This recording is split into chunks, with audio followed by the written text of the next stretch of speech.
So why are we talking about early life adversities? Because see, what is understood by now is that the development of the brain occurs largely inside the mother's womb. And then it gets mature, gets functional, gets more and more experienced as age advances. The connectivities become stronger and things like that happen. So we all know that brain behavior is certainly controlled by brain and the environment in which the individual is surviving. So having said so, I would come to tell you that India is a huge, large country. We all agree and the world agrees. It's got the highest, very big population, about 1.38 billion people. And we've got 17.71% global share of population. And it's the second most populous country of the world. There's some points which needs to be mentioned while talking to you about anything that we talk about our environmental issues and environmental and behavior. We have now 180 males per 100 females. That leads to so many kind of legal issues, which we all read in the newspaper. We've got 53 births per minute. Our life expectancy has gone to 70.4 years, which was 37.7 in 1950. The infant mortality rate has somewhat come down to 26.62, which was 181 in 1950. The death under 5 is 32.86 or 33 per 1,000 people. And 50% people are under the age of 25. So this is a very, very young country now, full of young people and young brains.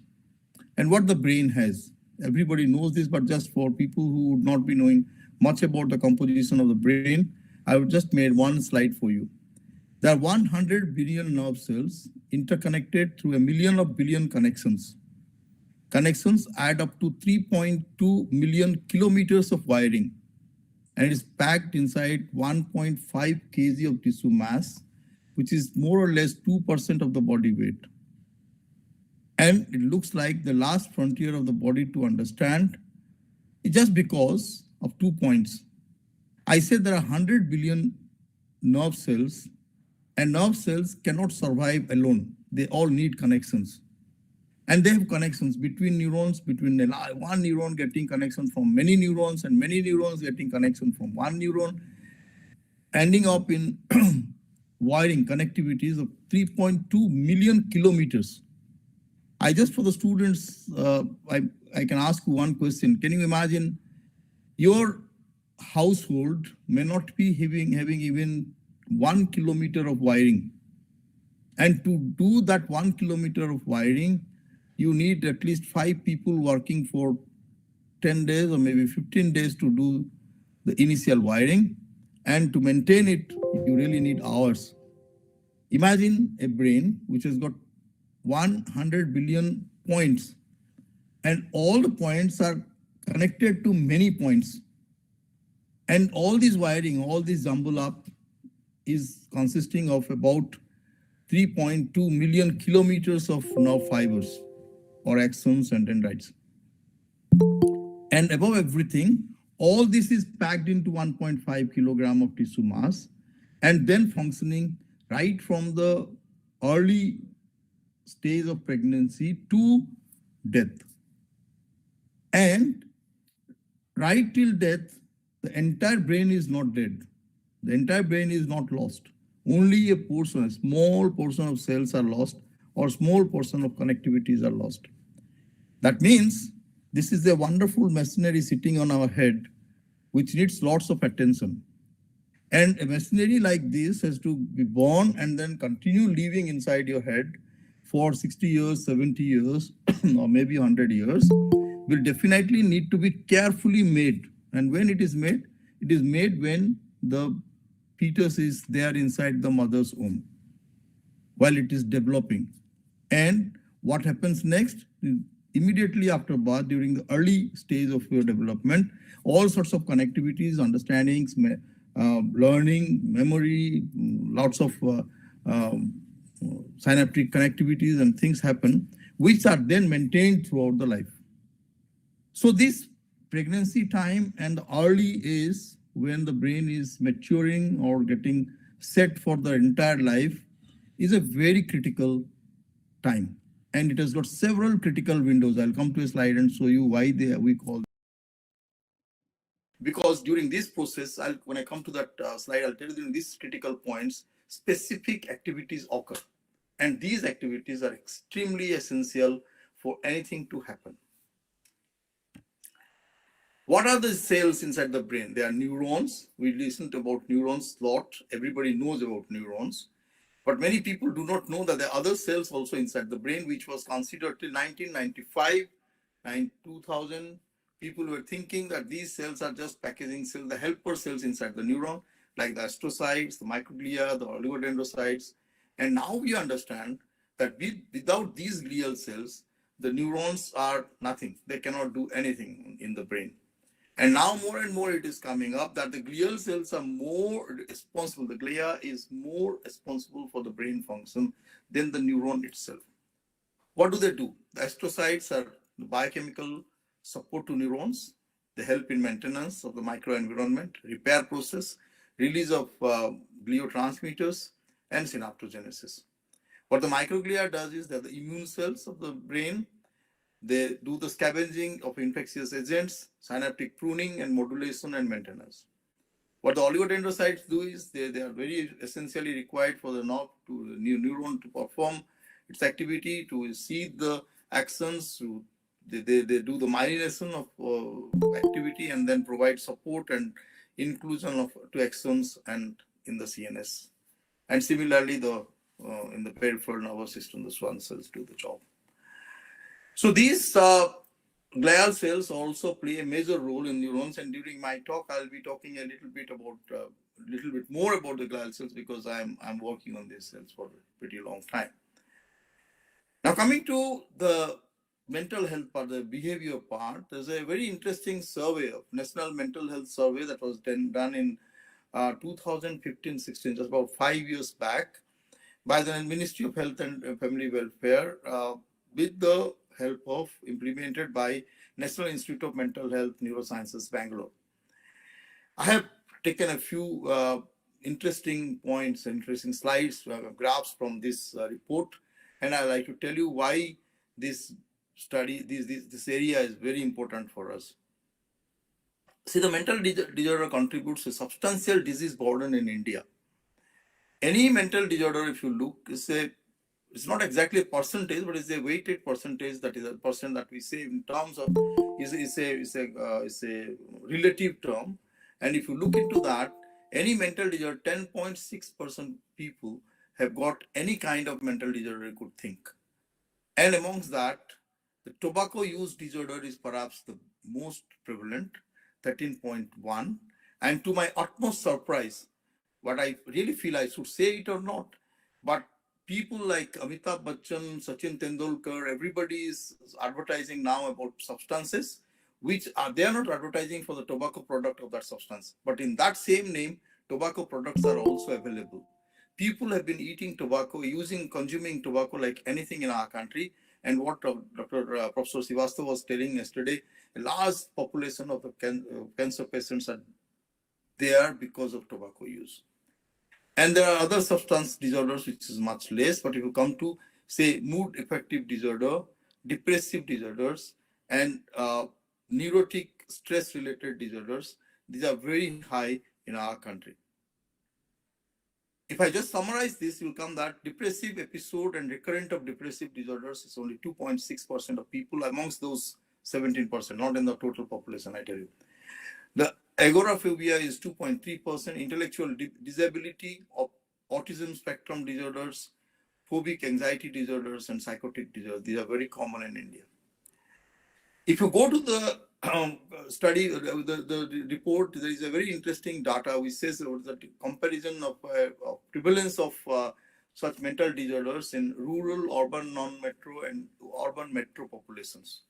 In the total prevalence of mental disorders, urban metro is the highest, and then the urban, non-metro, and rural are almost similar. But to my utmost surprise, what I thought that that the urban metro people will be consuming more alcohol. It is not true. The urban non-metro people are using maximum alcohol as compared to the metro people. But then there are two other very alarming situation is the major depressive disorders are very high in urban metro. Neurosis is very high in urban metro, and the bipolar affective disorders are also more in the urban metro as compared to other places. In terms of prevalence, if you look at the age group, very disturbing situation is 40 to 49, this decade of age when what we considered, if I was told very early in my life that if you are doing something, the best that you can do is you can do it up to the age of 45, 40, 45, like that. So this is a prime period of a person. And during that point of time, we see large number of population have got mental morbidity. And to add to it, the mental morbidity is more in the metros than other places. If you come to prevalence of mental disorders by median household income, then what you find is the lowest income group has got the overall higher burden of the mental disorders. And if you go to a higher quintile where they've got money, they suffer it little less. Maybe because they are, socio-economical stress is less perhaps in them. But if you come to prevalence in terms of mental disorders by age, then and male versus the female, the urban metro has got the maximum, and the male female distinction is very little. The total 7.3% stands good for male, female, rural, and urban. But if you go to the urban metros, the prevalence is much more. If you compare specific disorders between male and female, the male persons are more mentally disordered in total. But for alcohol use, of course, still now males use more of alcohol. And psychotic disorders, we've got both male and female are same. But major depressive disorders, the females have more. And neurosis, again, the females have got more. In the mental health specialist human resources study, what is alarming is, see, look, we have got about one psychiatrist per lakh people in Kerala. In all other places, it is much less. This is something very important, and now the government should look into it, and those medical students, they should also try to get into this specialization, because this is where we need more people to do this work. Coming to the critical period, critical windows that I talked about. This is one of our papers reviews that came up in Brain Research Bulletin. This graph is there, graphical presentation is there. If you go by rat age and compare it with human age, this is human and this is rat. And why I talked about the critical windows is because in the neurogenesis in rat, it takes up into till the first day of birth, and it continues a little bit till day 30th. But in case of human beings, by birth, the largest number of neurons are formed, and then it continues. Of course, adult neurogenesis is there, and some of the neurons are formed up to the age of 10.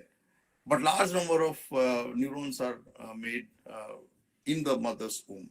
Then there is estrogenesis, myelination, and everything. For everything, there is a period during which this thing happens, and then only it is maintained.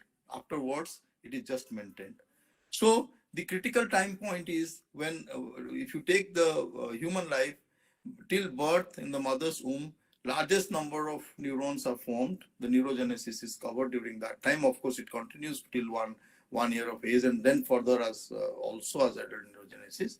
Astrocytes are formed at the time just before birth and immediately after birth.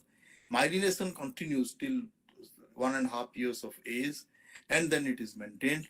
And microglial invasion, microglia are formed outside the brain, and then they enter into the brain.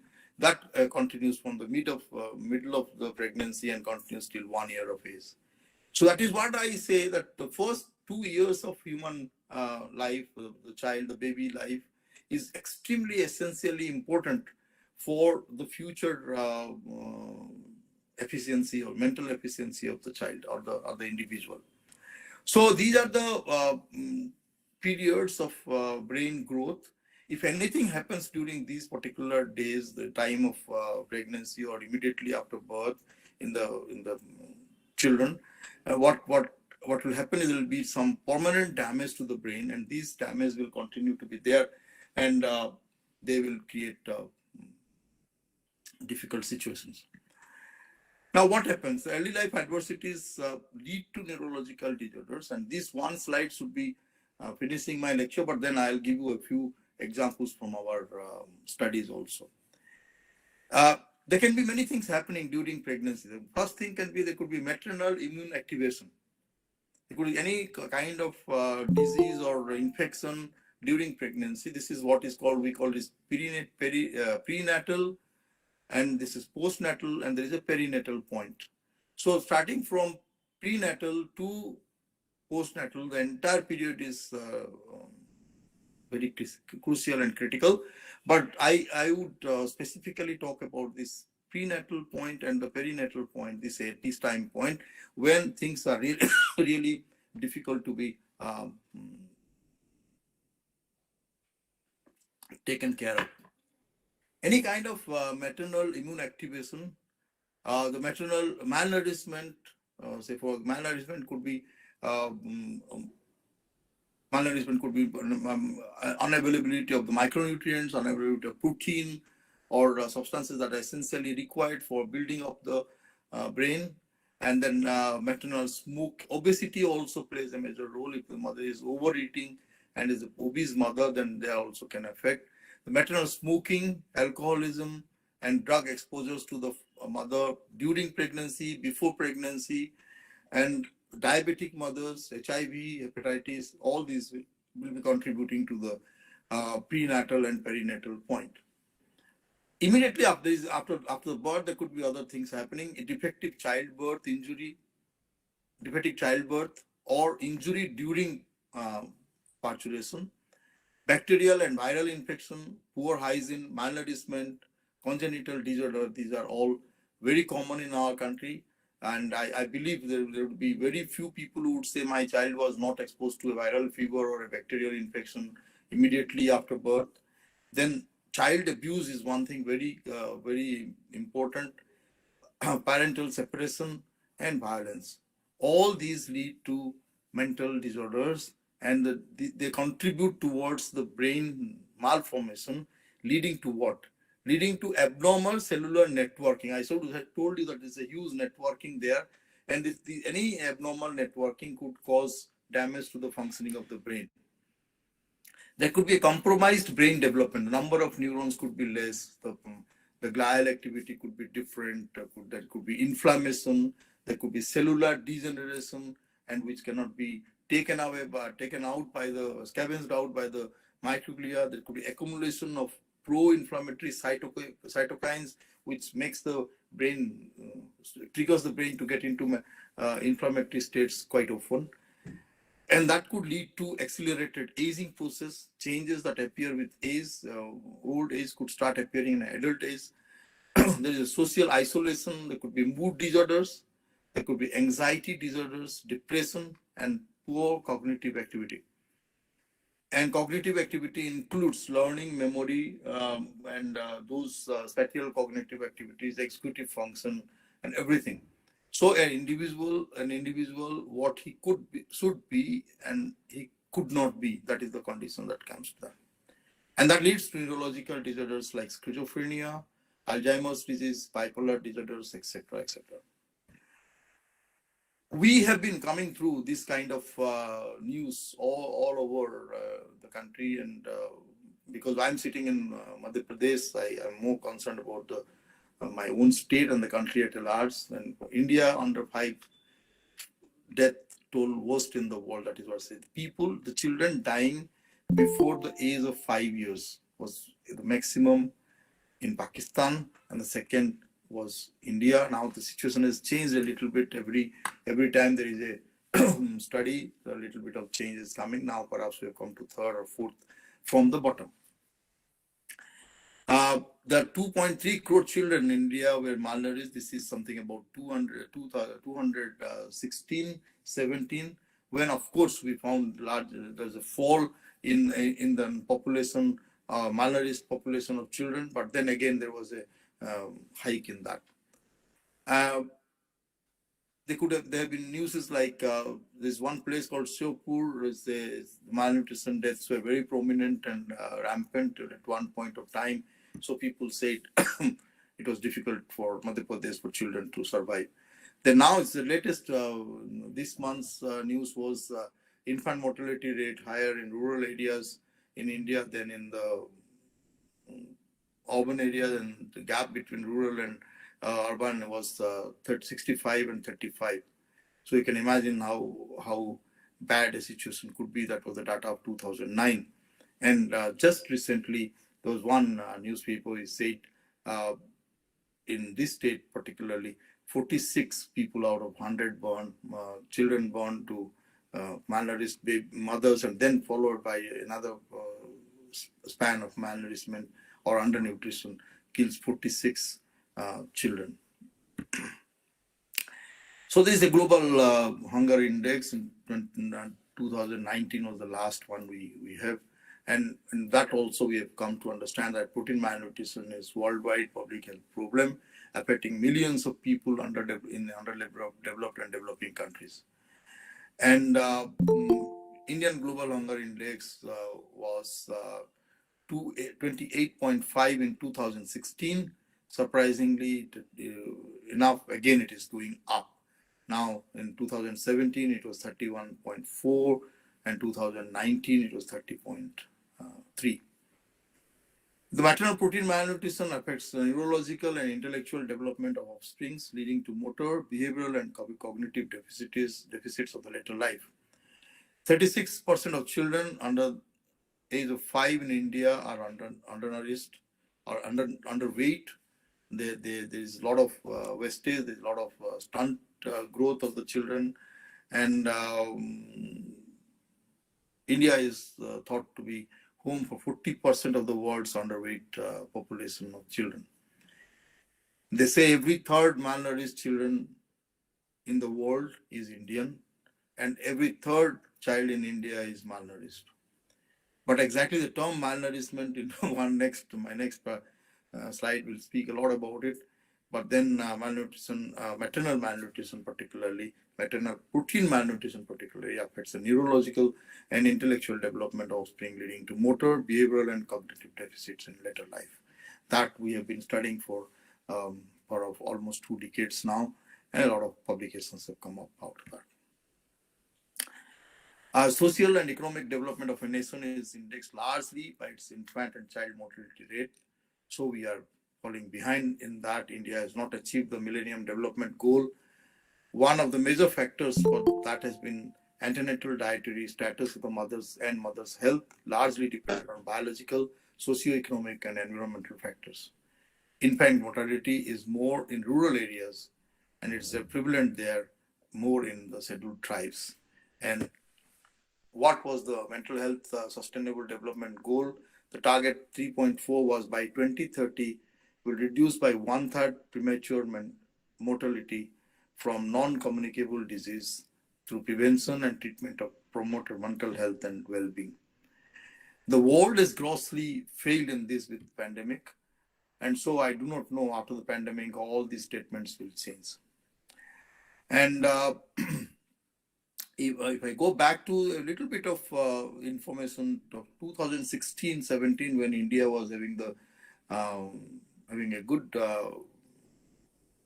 status in global hunger, malnutrition was equally a global burden for this country. Protein malnutrition in particular affects biological and cellular and behavioral and electrophysiological consequences of the brain. Most useful at this kind of information is most useful at a time when India one child dies every 15 seconds due to a neonatal disease or deficiency. More than 15 lakh newborn die every year within a day of birth, and 20 lakh children die before their fifth birthday. And those survive may have serious mental implications during early life. So that makes everybody interested in this. I never wanted to show this slide. The pictures are from the internet.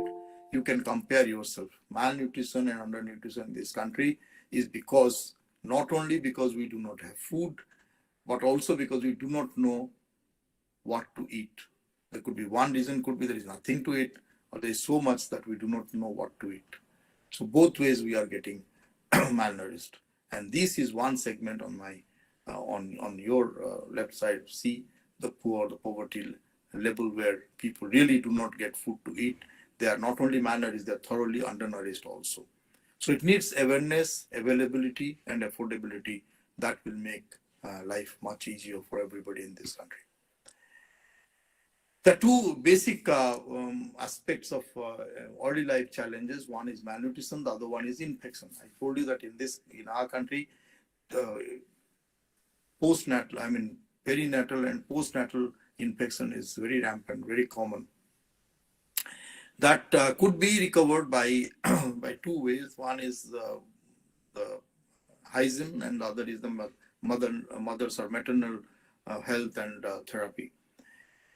Maternal malnutrition or undernutrition results in IUGR, or what is called intrauterine growth restriction. And there is placental insufficiency, placental growth, and placental fetal blood flow is low. Nutrients transportation goes down, reduced nutrient transport to the fetus. There is lack of fetal growth, and subsequently behavioral and cognitive impairments. If you give nutritional therapy or supplements to the pregnant mothers or pre-pregnant states, or before they really enter into the stage of pregnancy, the mother to be could be fed with supplements, and that would possibly reverse a lot of things. Adequate uteropotential nutrient transfer.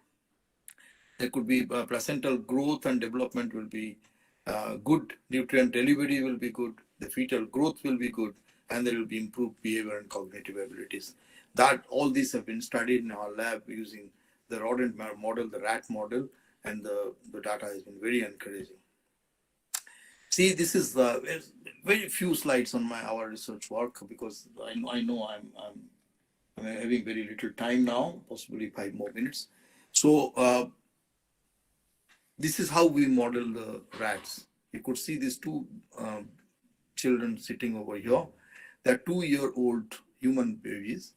One is normally fed, and this is undernourished or malnourished.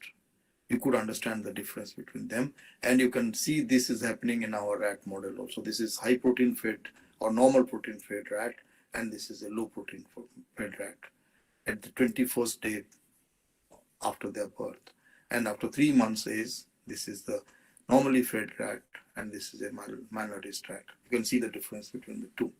And just seeing these animals, you can understand what could be their mental status or mental ability or neurological ability to perform.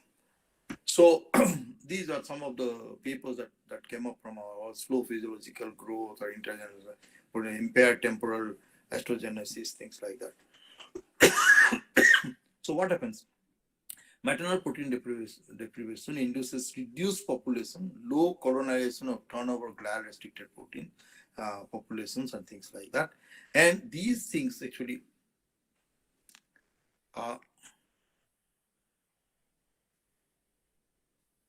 lead to conditions like this: poor habituation, low anxiety, hyperactivity, and low fear behavior in the first generation rats. There's poor spatial learning and memory, and early onset of dementia type of behavior.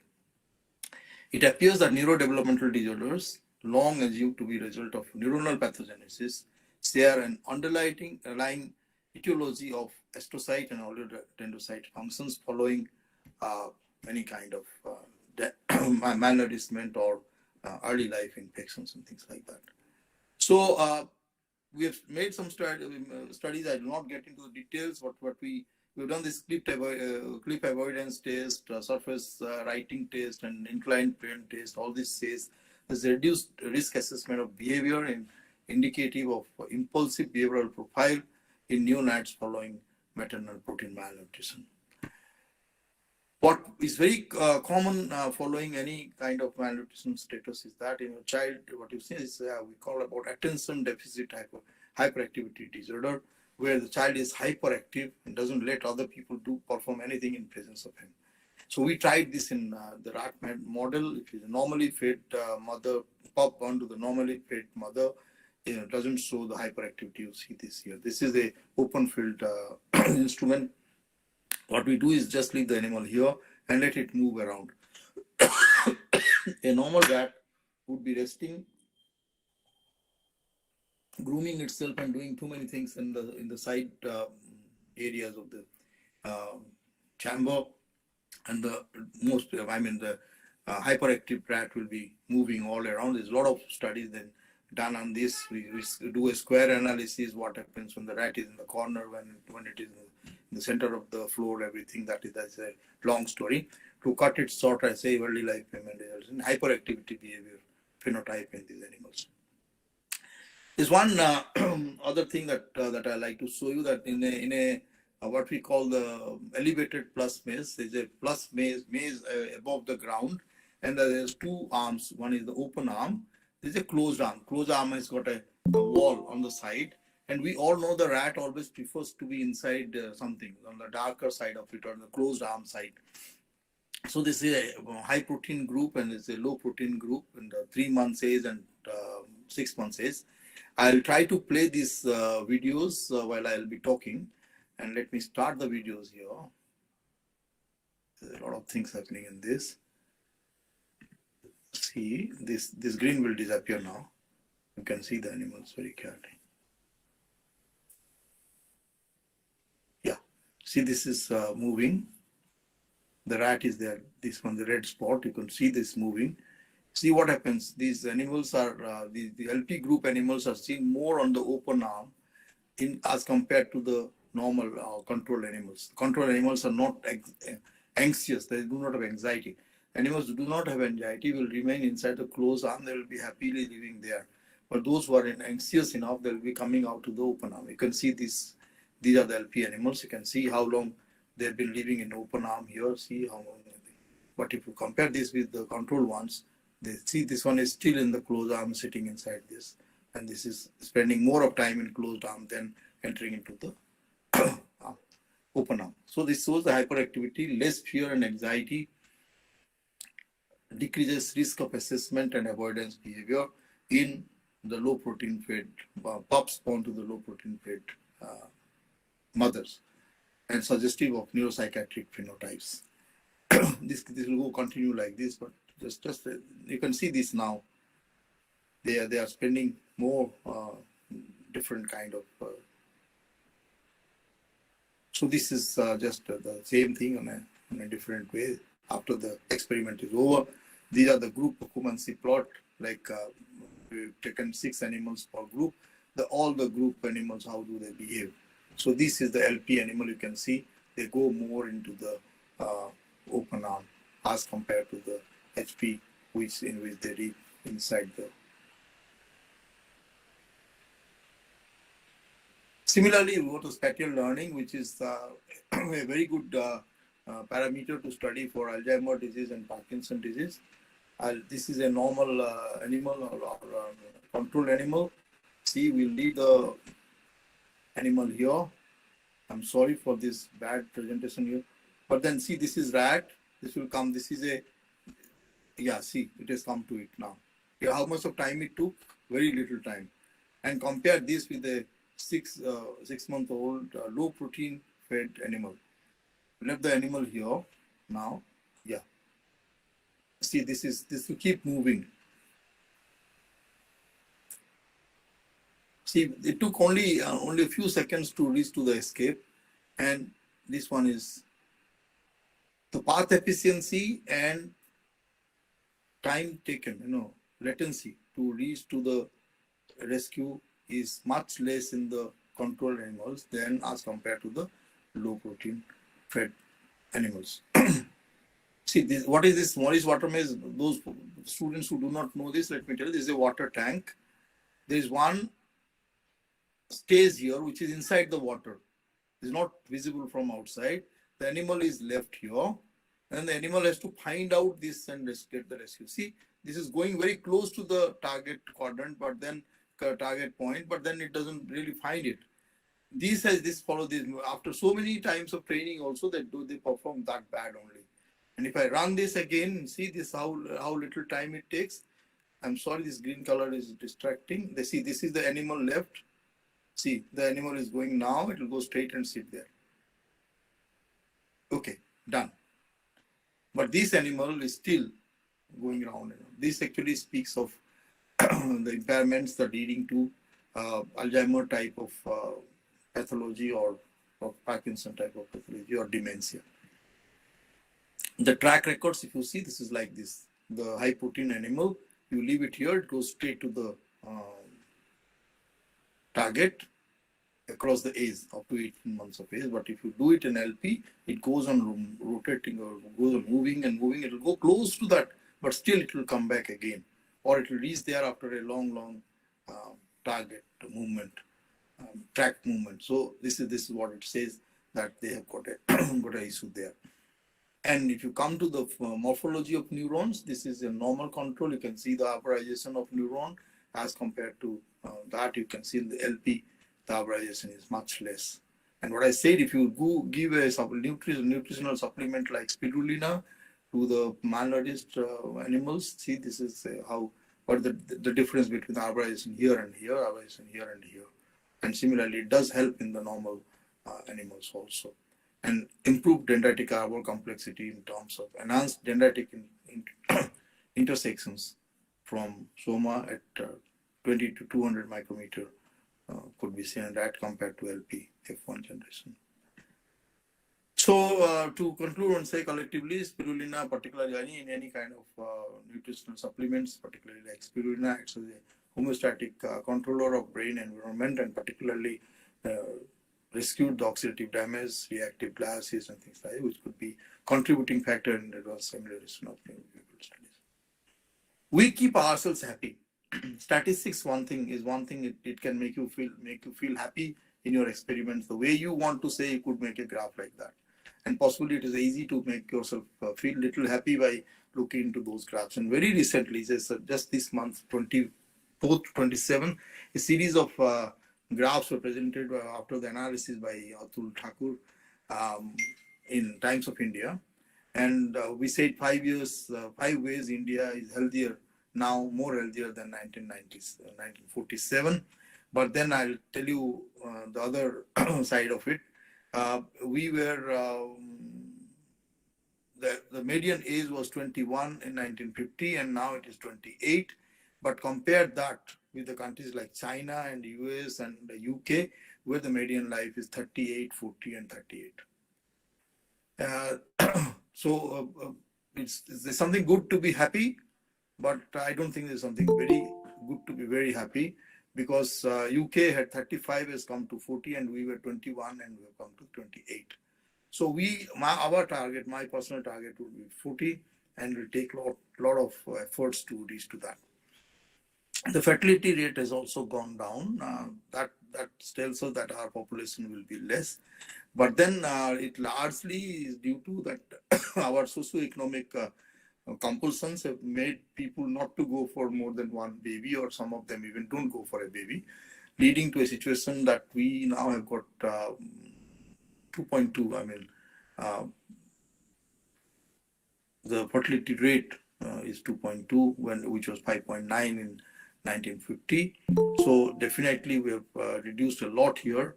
But then again, it is again still in USA it is 1.8, and UK it is 1.8. We are above them. In China it is 1.7. China it is 1.7. But from 6.1 they've come down to 1.7. So we have got yet so much to do, but we are doing it much better than what we did in the past. If you come to life expectancy, that is we have done wonderful. From 41 we have come to 72. The world's best is 81, 79, like that, 77. So we are very close to that and very good in that. But in the Indian Medical Research Bulletin says the level of the West, child wastage is Pakistan has got the worst, 61, and India has got 32 per thousand children born. If you compare that with UK and US, they are 4 and 6 respectively. So we are doing better now, but we've got a lot to do to reach to a particular point. So having said so, let us put our brains together and support brain research. Thank you very much. So if I stop this presentation and come back to my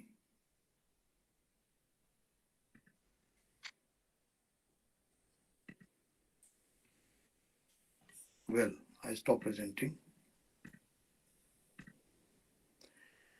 So this is very alarming.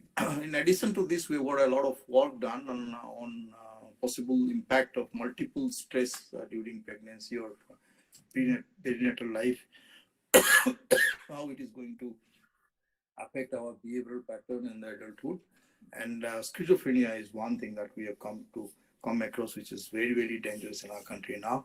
And large number of people are really getting towards AD and PD issues, and that is going to be creating a lot of issues. Thank you very much again for giving this opportunity. I understand I have not given enough of my research data, but I wanted people to become excited to think about their own issues. For those students, particularly the girls who are sitting over here, I must tell you that you are the future mothers. You should be very careful now. And don't follow those stupid things of keeping hungry and becoming zero figured. Don't do that. Because this is going to affect your children when you become a mother. See, the fetus in your body is going to be the worst parasite available on this earth. So the fetus takes out everything that it needs. You may have, may not have, whatever you have, everything will be taken away with it. So you have to have a body which is ready enough to be a mother, to carry a good Indian to be born tomorrow. If not many, 2 of them. And that's what I wish you all the very best luck. And I wish to see a very healthy population by the time I become old and shaking my head or not remembering when I was speaking here or something like that. God willing, I'll not have many neurological disorders at that point of time. But thank you very much for giving me this opportunity to you. Thank you. Anyone wish to really know about something?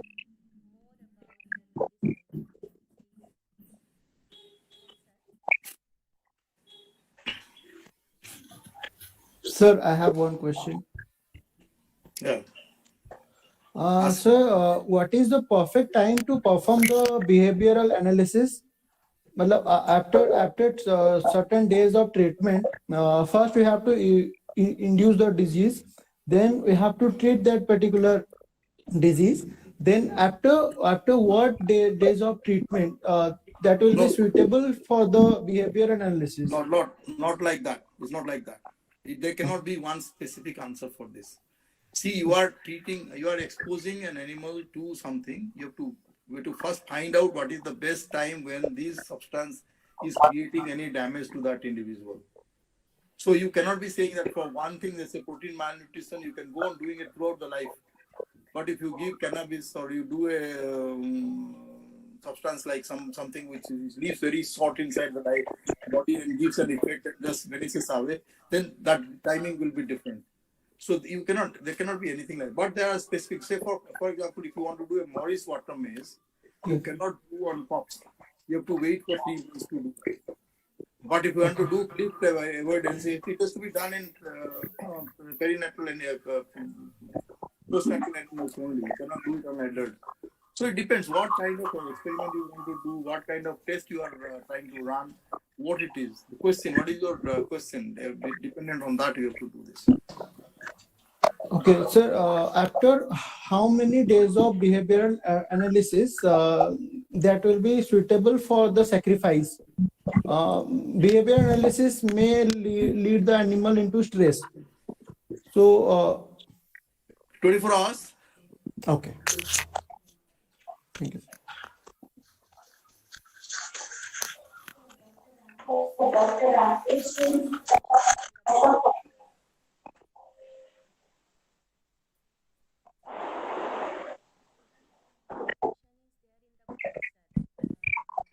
Yeah, could you tell us a bit about distribution of learning disorders among you? We do not have any data like that.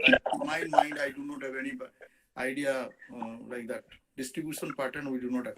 Certainly, the poor and the undernourished children have got more of learning disorders than the rest of them. To be very honest, malnutrition is a very difficult term. Less of something and more of something. Both of them are malnourishment. More of protein is high protein malnourishment, and less of protein is low protein malnourishment. So, undernourishment and malnourishment are two different terms. Undernourishment is when something is a lack of food, and malnourishment is there is an imbalanced diet or imbalanced food. So I don't see any more questions here. Thank you very much, and I hope it has been useful. It was very informative. Thank you, sir. Am I audible? Sir, I would like to ask us not a question, it's just a query that what is the difference in the CA1 neurons of the hippocampus when we are protein deprived and when we are highly stressed? So if we just see the neurons in the CA1 region, how can we distinguish that these are the protein deprived ones and these are the stressed ones? No, see, a neuron cannot be seen and say that they are stressed or not stressed. The only thing is that if you go for a Golgi staining and then count the spines and things like that and processes, you may talk something about that. So behavior cannot be seen morphologically. Okay. But after you see a behavior, you can go back to the tissue and see if there is any loss of neurons, loss of neurites or something like that that you can see. Or you go to electron microscopy and perhaps see the composition of the cell body. Very difficult really to go for a histological study to say whether the cell is stressed or not. You can go for electrophysiological studies, you can do that.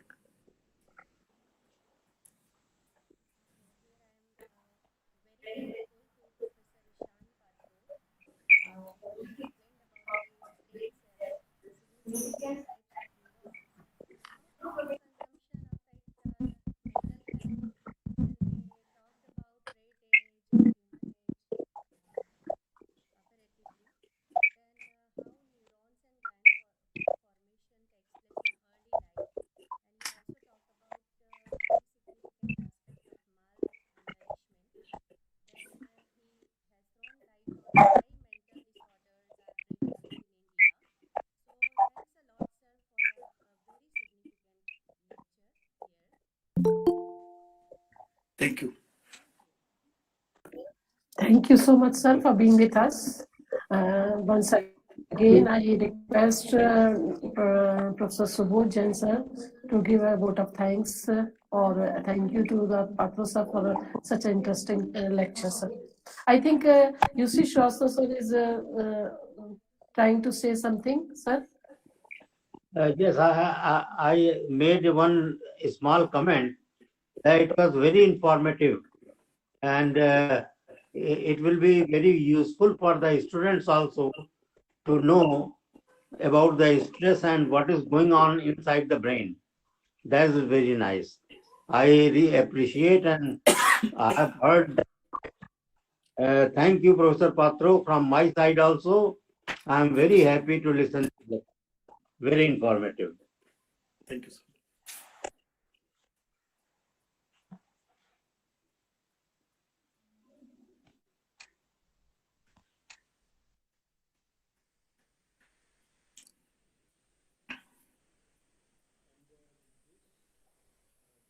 This session is over.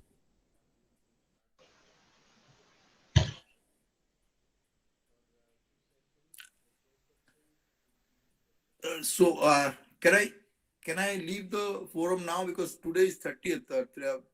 Three of our colleagues are retiring, so we've got a lot of activities going on. Thank you all. Thank you very much, Professor Patro. Yeah, thank you. Since you are very busy, No, I'm not I very can busy. say Actually, today, you are 30th head of of the the month. department and you have lot of responsibilities with you. So thank you very much for joining us, for delivering a very nice lecture. Thank you very much. Thank you, sir. Thank you. I'm thankful to the chairman of this session, Professor Varsha Sharma, and reporter Dr. Deepali Jat for conducting the session very nicely. Thank you very much. And now we are going to start the next session, session 5. Chairperson for this session will be Professor Sweta Yadav, and reporter will be Swati Jain.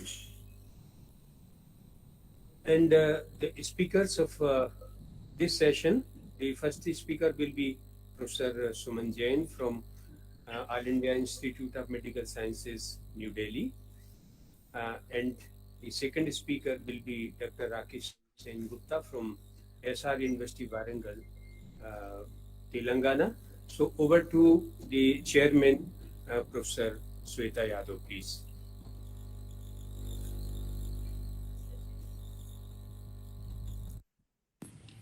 Thank you, Professor Jain. Very good morning to you all. I would like to extend a cheerful welcome to you all in this important session of webinar on neuronal and hormonal interventions in stress-integrated behavior. As Professor Jain submitted, we have two important speakers in this session, Professor Suman Jain and a young scientist, Dr. Rakesh Sen Gupta. First and foremost, I would like to invite Professor Suman Jain, who is the Professor of Neurology in All India Institute of Medical Sciences, New Delhi. She is an expert in neural plasticity, repair and regeneration, neurological and neurotraumatic disorders. She has made significant contributions in electrophysiological, morphological, and biochemical conduction of impulses. She has expertise in treating various disorders like spinal injury specifically. Further, she is expert in treating various pain-related diseases, pain assessment, cognitive neuroscience, and pain management. This is a brief introduction about Professor Suman Jain.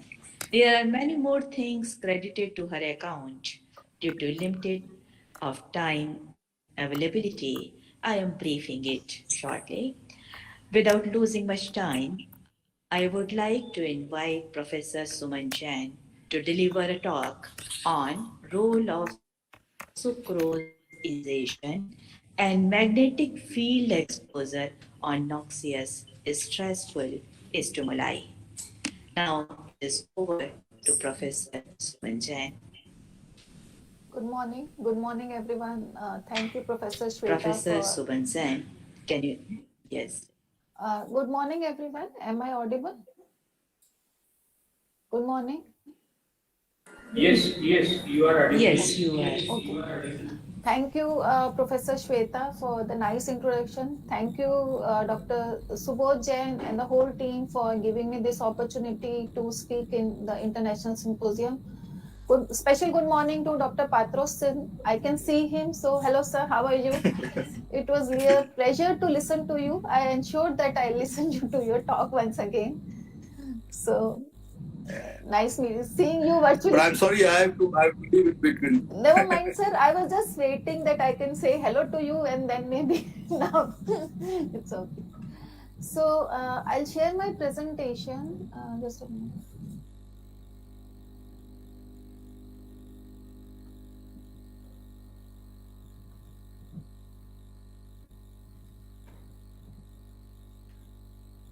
I hope it's visible now. Is it visible? The screen is visible? Yes, it is. Okay. So, my lecture will be slightly, I'll be changing the gears. So, I'll be talking of more, since from a medical setup or a hospital setup, as a neurophysiologist also, we are more working on towards alleviating, disease conditions or alleviating stress or alleviating pain. So I'll be more talking of that how the stress, noxious, painful stress can be alleviated, and therefore providing you some, relief from maybe stress or pain.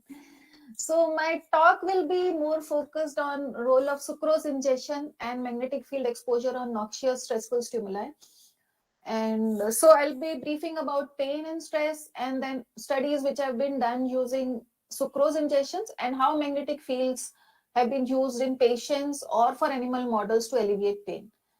We have been listening to, since last 2 days, we have been listening to that what is stress, and therefore we know that stress is basically any type of change which is imposing physical, emotional or psychological strain. Stresses, although we do get stress every day in life, but we call stress as we say we are under stress when the body is not able to cope up with the imposed pressure, and therefore the responses are overwhelming.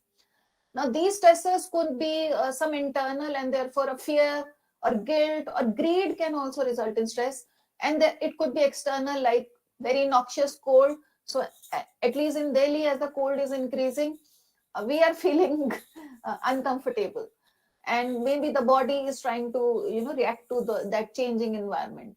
Even extreme hunger, like Dr. Patro have been talking about, even sleep disorders or not able to sleep can be a stressor. Then what Dr. Vetri was talking about, and hemorrhage, and then pain is actually very important, because every day in our life we are suffering, undergoing pain, be it physical pain, be it emotional pain or psychological pain, and the body generally responds by fight or flight responses. So what is pain? So pain is an unpleasant sensory and emotional experience associated with actual or potential tissue damage, or described in some terms of such damage. And we know it's an enigmatic feeling. Pain, it's very difficult to understand, and it still remains an enigma, although lot of studies have been done. And one of maybe few reasons could be that it is multifaceted. When I say multifaceted, then when we talk of general senses like touch, pressure, we generally say sensory and discriminative aspect of it, that we are able to feel whether the stimulus is sensory or whether the stimulus is pressure, and we are able to discriminate it. But what pain is having is very, very strong these two components: affective, motivational, and cognitive, evaluative type of components. We are able to the effect or the emotions affects pain a lot. So when the soldier is fighting in a battlefield, they will not feel pain, but as soon as the child sees her mother, even there is very less injury, they'll start shouting or start crying very loudly. So pain has this very, very strong affective, motivational component, and also we try to relate it with our previous experiences. And so and the other reason is that pain, as we know, is the nociceptors. They are the free nerve endings present in the skin, but there is no one specific stimuli which can stimulate these free nerve endings. There are multiple of them. Maybe a release of chemical mediators like histamine, bradykinin, substance P, and number of other prostaglandins. Even extensive distension, like in cases of stomach ache, when we have stomach ache, it could be extensive distension which is causing pain, or muscle spasm. Most of us must have suffered during nights. We have very severe muscle spasm, and then it really becomes very difficult, and we go on massaging and trying to relieve those muscle spasms. So they are very painful. Ischemia could be another one, and then just cold and very hot temperatures can also stimulate these free nerve endings. Not only this, then overstimulation of mechanoreceptors can also result in painful stimuli, and therefore, since there are so many stimuli which are affecting pain, besides that it has multiple components of sensory, discriminative, affective, and cognitive, it is slightly difficult. But Excuse me, madam, your slide is not moving. Your screen is frozen. Your slide is not moving. Okay. Yes, okay. now it is. Okay, now you can proceed. Okay, I think when Now you can proceed. okay, I think what is happening when I am doing it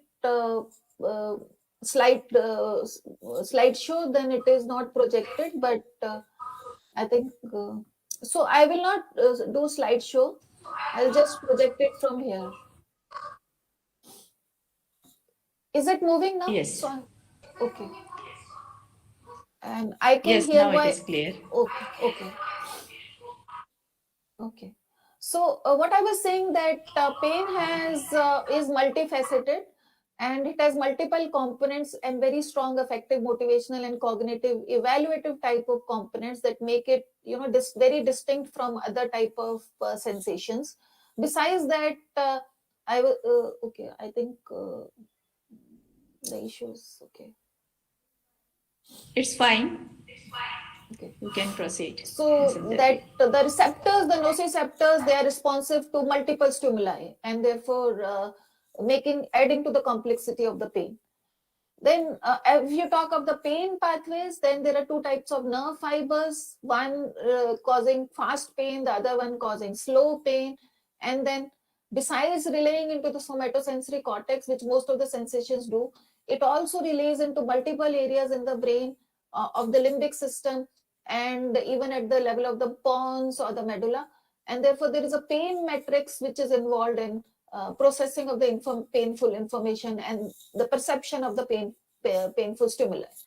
So while we are designing some strategies which can alleviate pain or the painful stimulus, we have to keep this physiology of pain in mind. Most of the pain relievers, so-called, it is not easy, and therefore there are a number of drugs, NSAIDs or other drugs which are available in the market, and generally we have headaches or stomachache, then we do take these drugs. There are other techniques like acupressure, acupuncture, which have been used. There are surgical interventions, but what we were trying to focus was that what is the effect of palatable food and then electrical magnetic stimulation.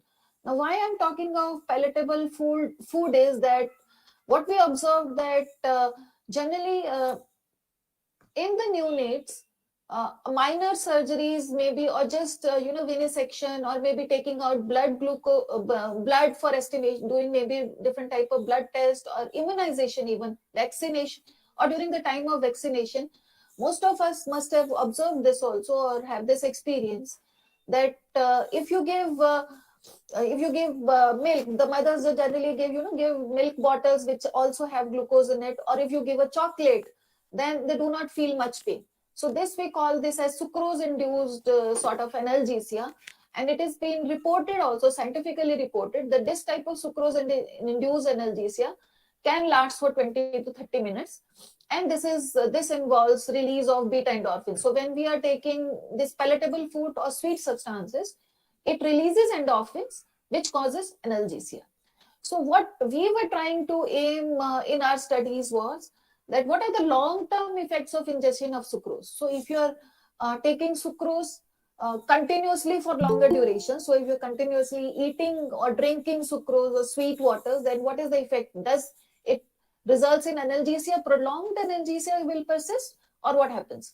So the objective was to study the effect of long-term ingestion of sucrose on pain, and what is the role of ventromedial hypothalamus. I'm talking of ventromedial hypothalamus because that is one of the very important areas of the brain involved in feeding behavior. We used to call it satiety center also. Now we know that along with working in other areas, it still has a role in satiety or in mediating feeding behaviors, as well as it has very important role in mediation or modulation of pain perception.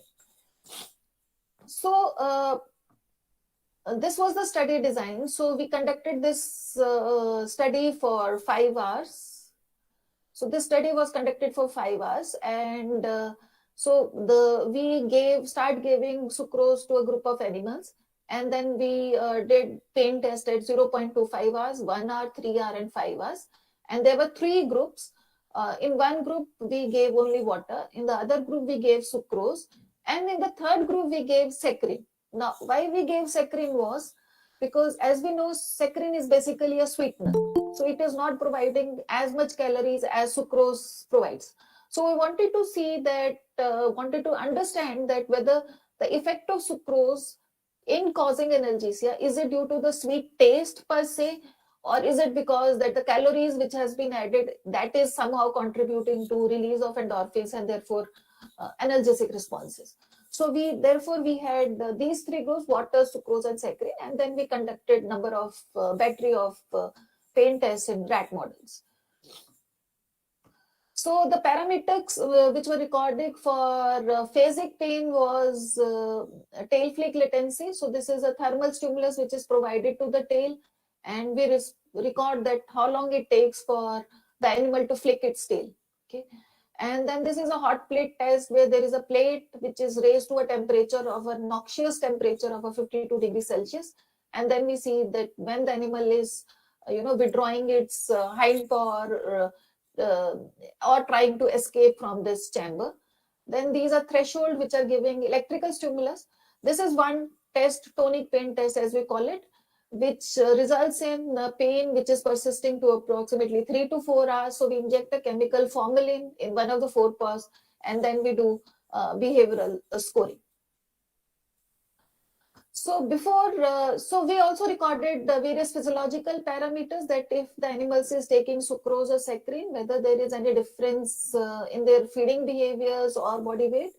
And then we found there was no significant difference in the food intake, or water intake was slightly reduced because they were preferring drinking more of sucrose solution or the saccharin one rather than the water.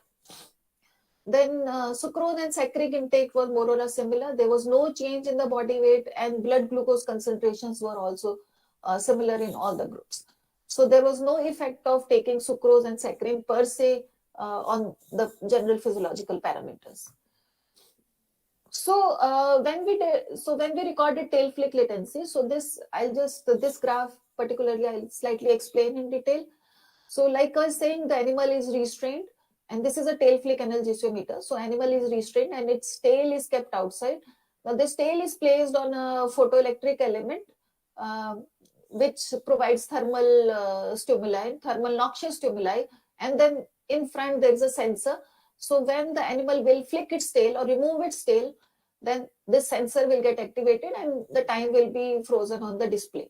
So if the animal is flicking its tail earlier, that means it is feeling pain earlier and therefore there is a hyperalgesic response. However, if the animal is keeping its tail for longer duration and therefore the latency is longer, then we say it's an analgesic type of response, right? So what the graph shows here on the y-axis is a tail flick latency, and on the x-axis are different sessions. The first panel is for control animals, to which we gave just the water and no sucrose or saccharin. And when we did recordings and multiple times, we found that more or less they were quite similar. So there was no significant difference.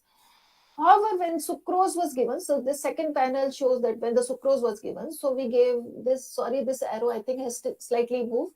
It should be immediately before the first session, that is the 0 hour. So when we gave the sucrose, so this was the tail flick latency.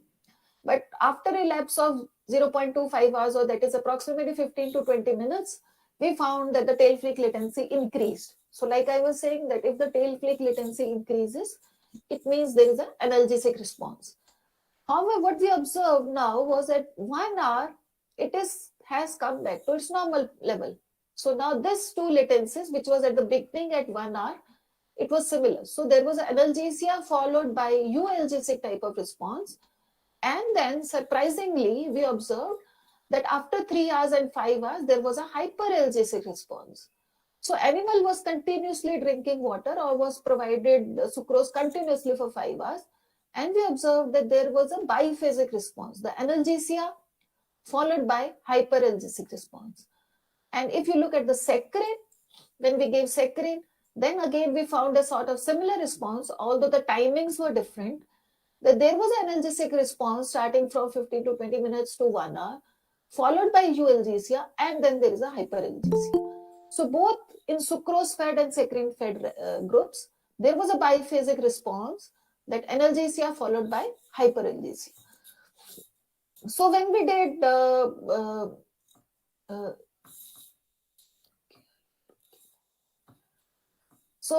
this graph shows the second type of pain test, which is electrical stimulus, threshold of tail flick and simple vocalization.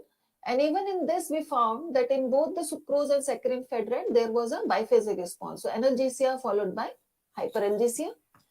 Similarly, in hot plate test, when we take withdrawal of four-folic latency or hyperbolic latency, similar responses was observed. Okay, so this is analgesia followed by hyperalgesia.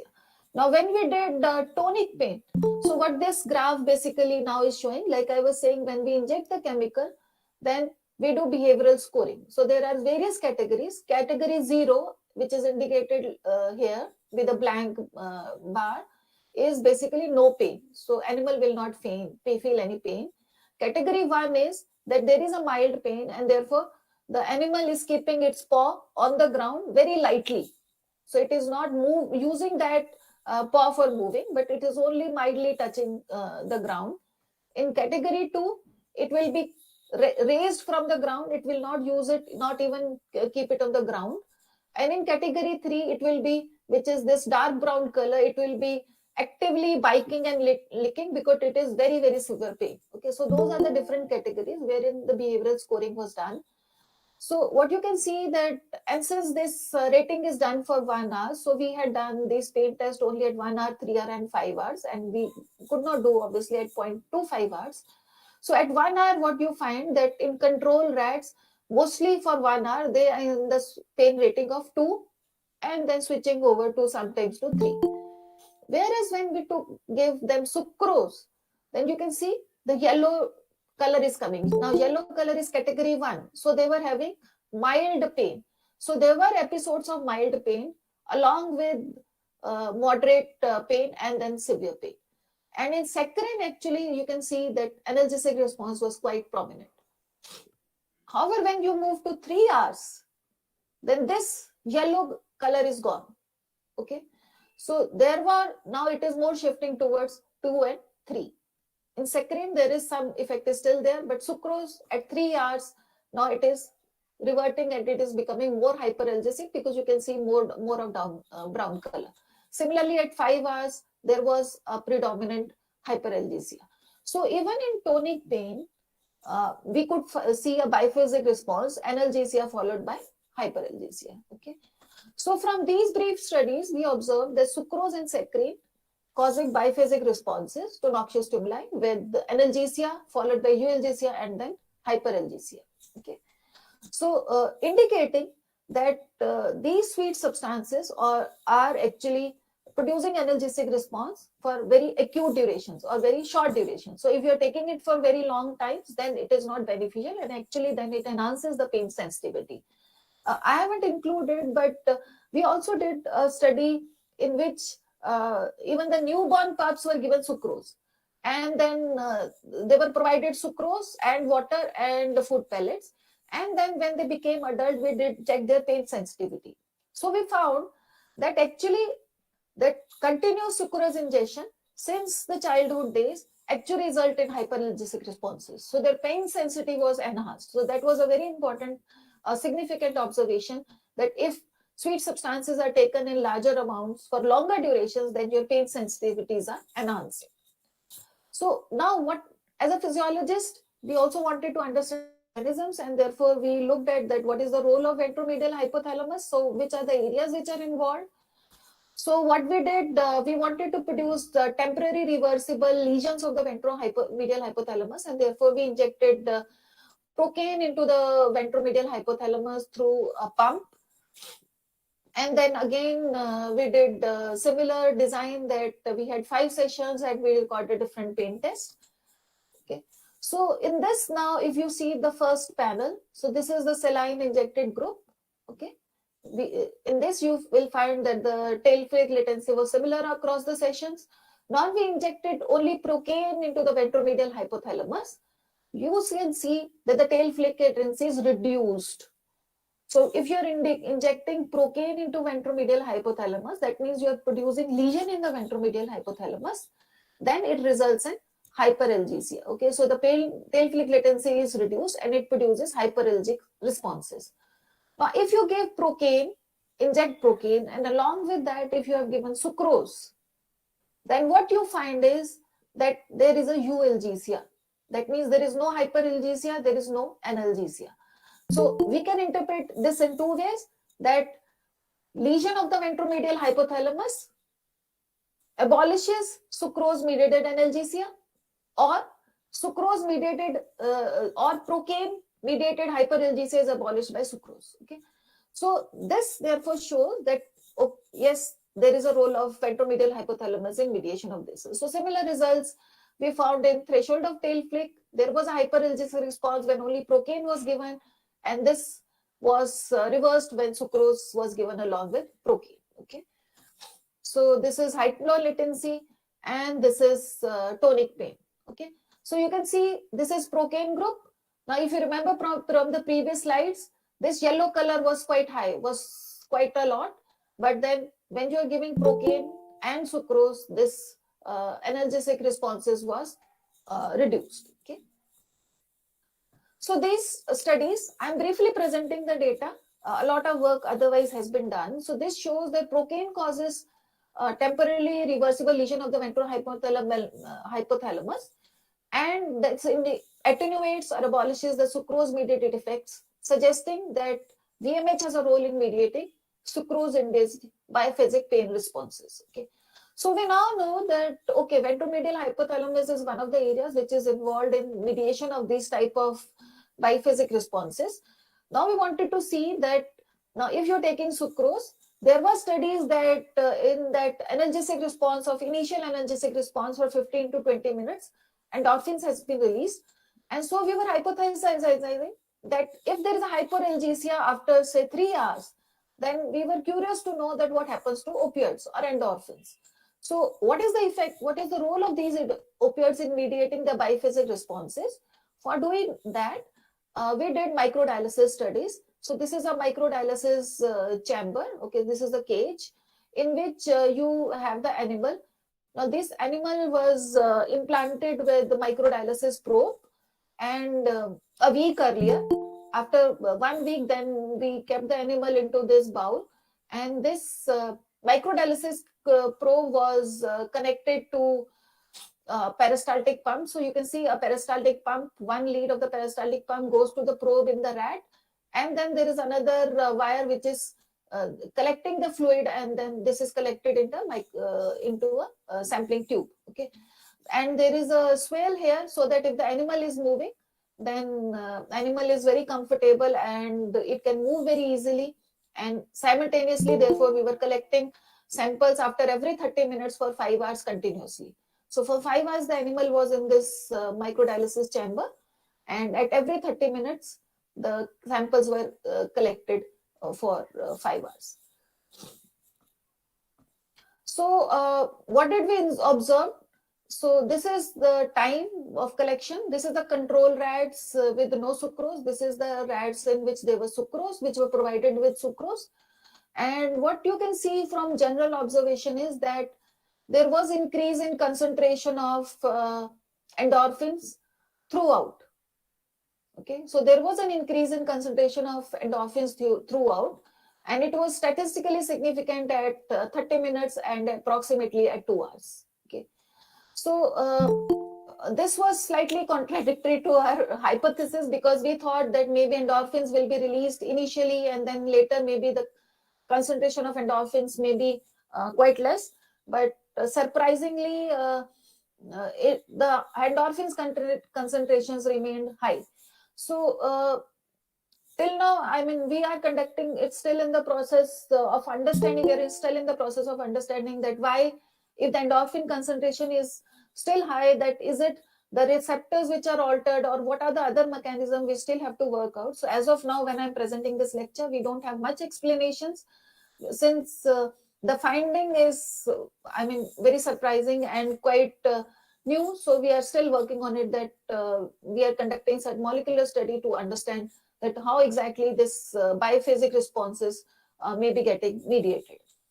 However, so what we can propose as of now is that this sucrose, when the animals are taking or even the human beings are taking, it is the taste sensation of the sucrose which is generating these responses, and therefore through the nucleus sector solitarius and parabrachial nucleus, the information is being relayed to the hypothalamic area, specifically the ventromedial nucleus of the hypothalamic areas, where the endorphins, due to the release of the endorphins, it acts on the descending analgesic system and therefore results in alterations in the pain responses. So from this brief study, we can only say that yes, sucrose has effects, or the palatable foods has effect in alleviating pain, but these effects are very short lasting or has transient effects. And if such things are taken more continuously for longer duration, that it may increase your pain sensitivities, right? Now, besides these, doing these acute pain studies and understanding the mechanism, then what is the effect of palatable food, we were also trying to look at that how the chronic pain can be reduced. So what could be the strategies by which we can reduce the chronic pain, either in the patients, or if we can develop the right models, what could be the alternative strategies. So one of the strategies which is quite recent now, and since it was discovered only in 1985 by Dr. Bach, and subsequently then a lot of bean studies were done, and in our department, my PhD co-guide and my mentor, Dr. Rashmi Mathur, and then Dr. Usha Nair was there earlier before that, under whom I did my PhD. So they along with them, we established this TMS lab in the department, and we initiated this work on using transcranial magnetic stimulation. So I'll be just introducing briefly that what is actually transcranial magnetic stimulation.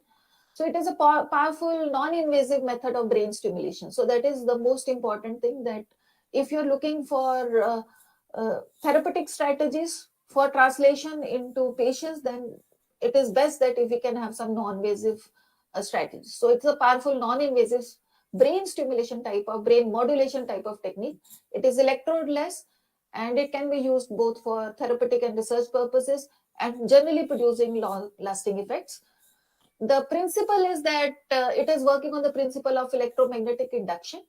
So electromagnetic induction, as we know that if we remember our physics days, then there are two coils. One is primary coil and the secondary coil. And if you pass the current in the primary coil, then we know that through magnetic field, the current is also induced into the secondary coil. So magnetic fields could be generated by running electric current through a wire coil. Or conversely, if there is a changing magnetic field, it can generate electric voltage. So, and how much voltage will be generated, that is dependent upon that number of turns in the coil, area of the loop, and rate of change of the magnetic flux. So basically in this, we have a coil and we are running electrical current through it. I'll be showing in subsequent slides. And magnetic fields are generated. Now these magnetic fields, when enter into the brain, will generate electrical currents, and these electrical currents therefore will alter the membrane properties of various types of cells, be it neurons, be it glial cells, or even the properties of the extracellular matrix. And that is how that is the principle, that is how it is helping in inducing changes in the neuronal networking or neuronal properties. So we started this study of using TMS to begin with in fibromyalgia patients. And so this study was initiated in 2004 and 2005. And why we started with this? Because TMS was FDA approved for fibromyalgia patients and for a number of psychiatric disorders. So we initiated this study with fibromyalgia patients. So this is what I was talking about. So there is a coil here. So this is known as TMS coil. And this is figure of 8 shaped. So this is 8 shaped coil. Okay, so it has 2 coils, as you can see. I mean, within it, there are 2 small coils, okay, through which the electrical current is passed. Now, as the electrical current is passed, the magnetic fields will be generated. And these magnetic fields then will pass through the skull. The advantage of using magnetic field is that it can easily pass through the bony structures or through the tissues, and therefore will uninterruptedly can enter into the neural tissue and will be able to stimulate it. Okay, and the other thing is that these magnetic fields does not affect your superficial structures or the muscles or the skin which is present on the head or on the scalp. Okay, and therefore the side effects generally of TMS is very, very minimal as compared to electrical stimulation. When we put electrodes on the skull and pass the current, then it results in very severe muscle spasm. It can result in severe muscle spasm. So that is the another advantage of using TMS or TMS coils. So we used a frequency of 0.5 hertz, and the area which we stimulated was dorsolateral prefrontal cortex. So that is one of the areas which has an important role in pain processing and pain perception. And so we used that, and there were other parameters, and this was given total 1200 stimuli or pulses were given 5 days a week for 4 weeks. So this is the system which we are using. He is Dr. Abdul. He was our first PhD student who has actually initiated these trials. And this is the figure of 8 coil which was placed on the head of a patient. Okay. So when we looked at the general parameters of the control and FM patients, then we found there was no difference between various parameters except for the tender points obviously will be there because these are fibromyalgia patients. Okay. Then, so this is visual analog scale by which we do the pain scoring. So this is sham, wherein we had not given TMS stimulation. We had just kept the coil on the head, and this is the stimulated group. And as you can see that in the sham, the pain persisted at a level of 6 to 7 scoring. So again, 0 here in the case, here in this case is no pain, and 10 will be severe pain. And when we gave stimulation, there was a decrease in the pain, what the patient was recording. Then there is another pain scoring questionnaire, McBill pain questionnaire, by which you can score sensory, affective, evaluative, and other components of the pain. And we found that after RTMS stimulation, you can see this light colored bar diagram, there was a decrease in decrease in the scoring of these various aspects of painful stimuli. Okay. Then besides that, we also tried to see that what is the effect of on RTMS stimulation and anxiety and depression, because chronic pain patients generally they are very anxious, they're very concerned about their pain and depressed that there is no cure, and so those psychological aspects is also associated with it. And we found that when we did these anxiety scoring, there was a reduction in anxiety. They were feeling much better, and even the depression was markedly reduced. So as compared to the sham stimulation. So there was a very significant effects of these stimulations on pain and depression. So for 5 weeks, when we provided to FM patients, there was a beneficial effect on chronic pain and associated symptoms. So we did call these patients for 6 months follow-up, and this effects were persisting till 6 months at least. Besides this, again, as a neuroscientist or as a physiologist, now we wanted to understand mechanisms, and we developed a neuropathic pain model. So that is in spinal cord injury.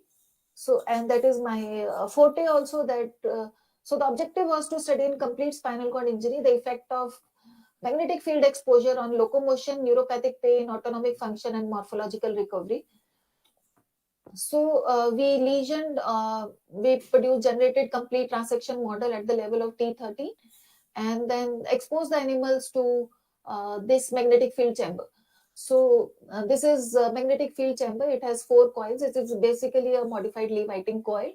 And in this center platform, which you can see here, it is the area where you have generation of uniform magnetic field of 17.96 microtesla, which was given 2 hours per day for 5 weeks. Okay.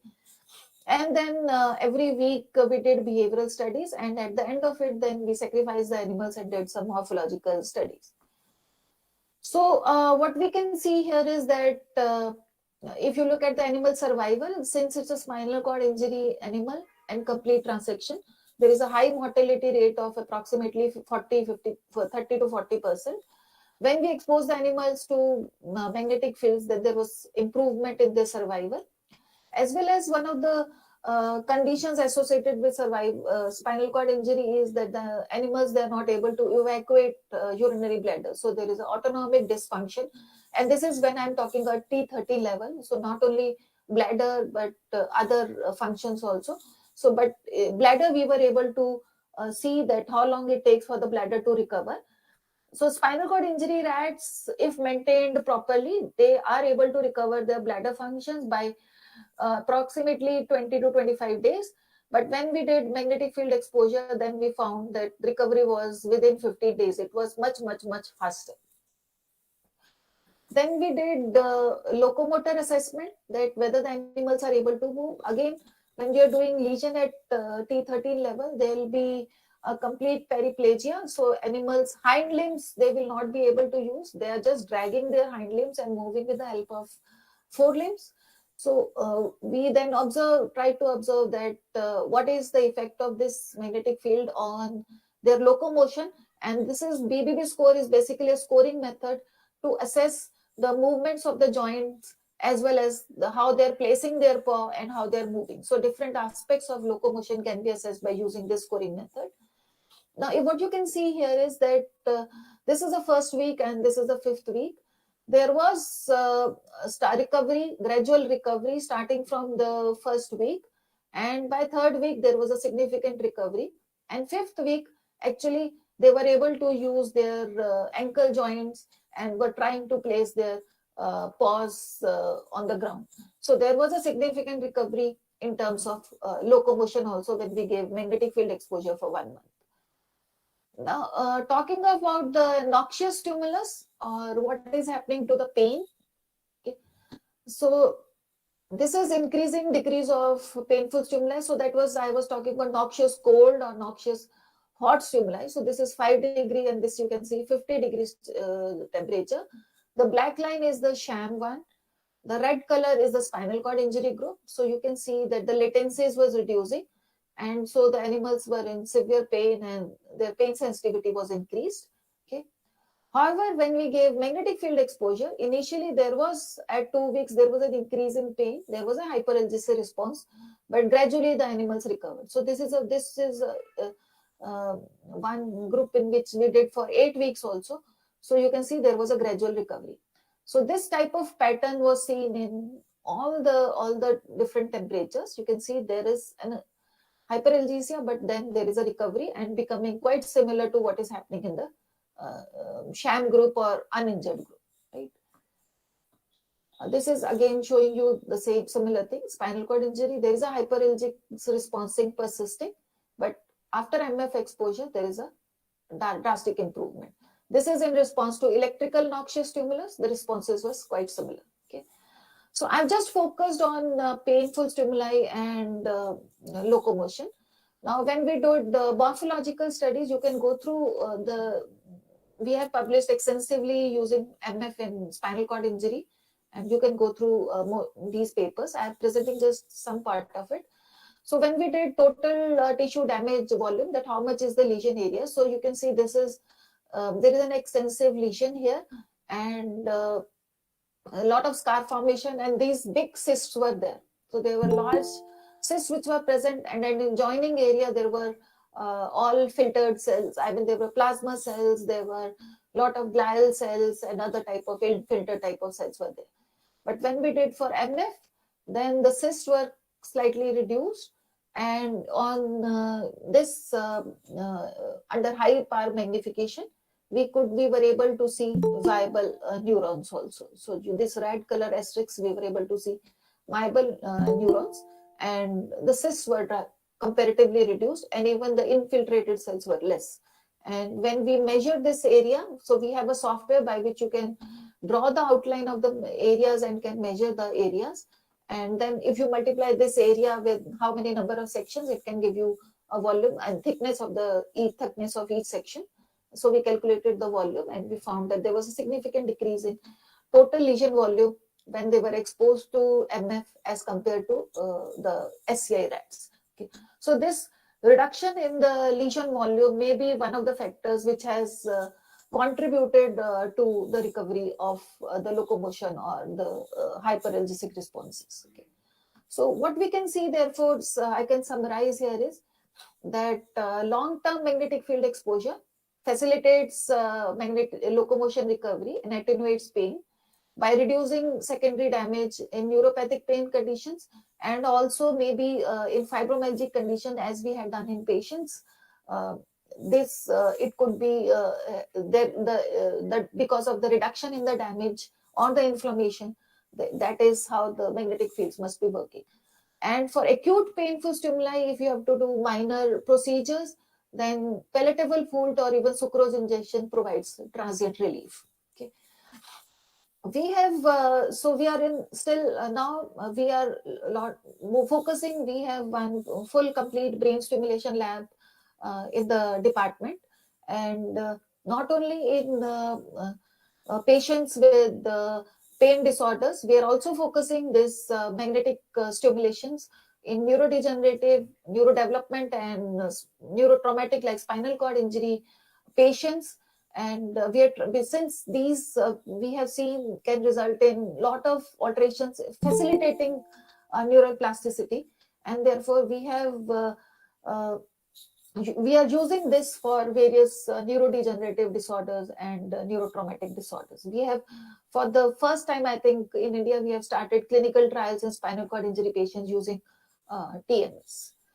So to end my talk, I am grateful and acknowledge all my students, just to show a few of them who have been working day and night and generating such good data and resulting in publications, doing such grateful work. This is my lab, brain stimulation and neuromodulation lab, and neurophysiology and nanomedicine lab. I am also indebted to acknowledge my mentors, Professor Usha Nair, Professor Rashmi Mathur, and Professor Shashi Wadhwa from the anatomy department for guiding me and providing me this vision to do this type of research work, and funding agencies ICMR, DSD, and DBT. Thanks to all of you for patient hearing. Thank you. Thank you, Professor Jain. You have nicely given overview of sucrose and saccharin against pain stimulus. And further, it was very interesting to see the TMS non-invasive module. Always it is good, and you are taking a lead in this regard. We are really grateful in this regard. And now I would request to audience, the lecture is open for discussion.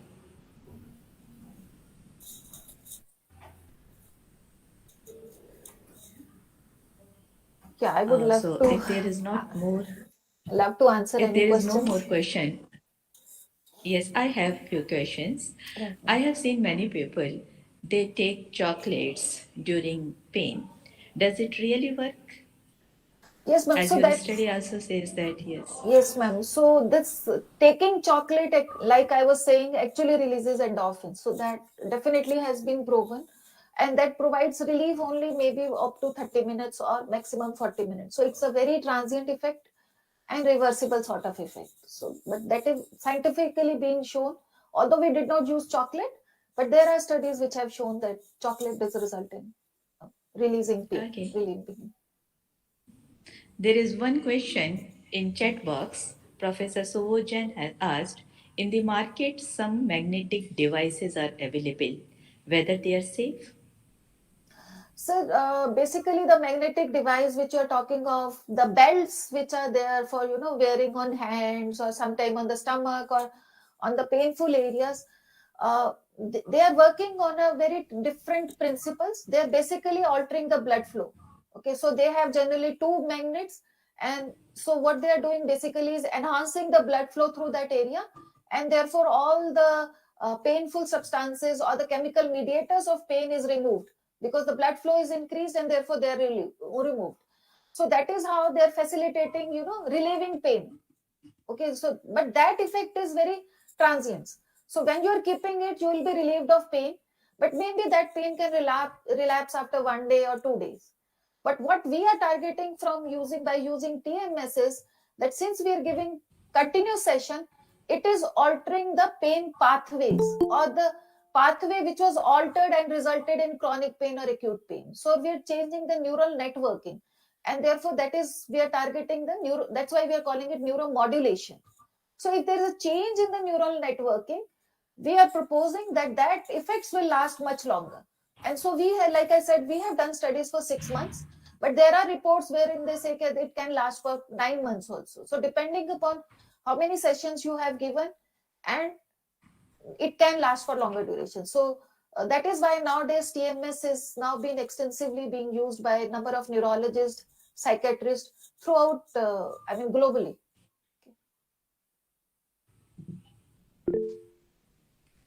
Thank you, Professor Jain. One more question. I have seen many people during pain, they cry.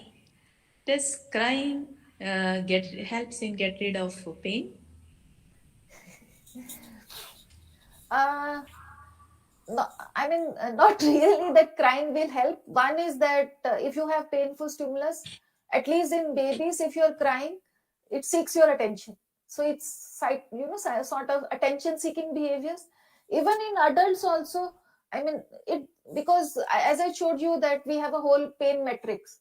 And when you're in pain, automatically those areas get stimulated, and therefore we start, we are feeling sad basically, and therefore that is the way we can express.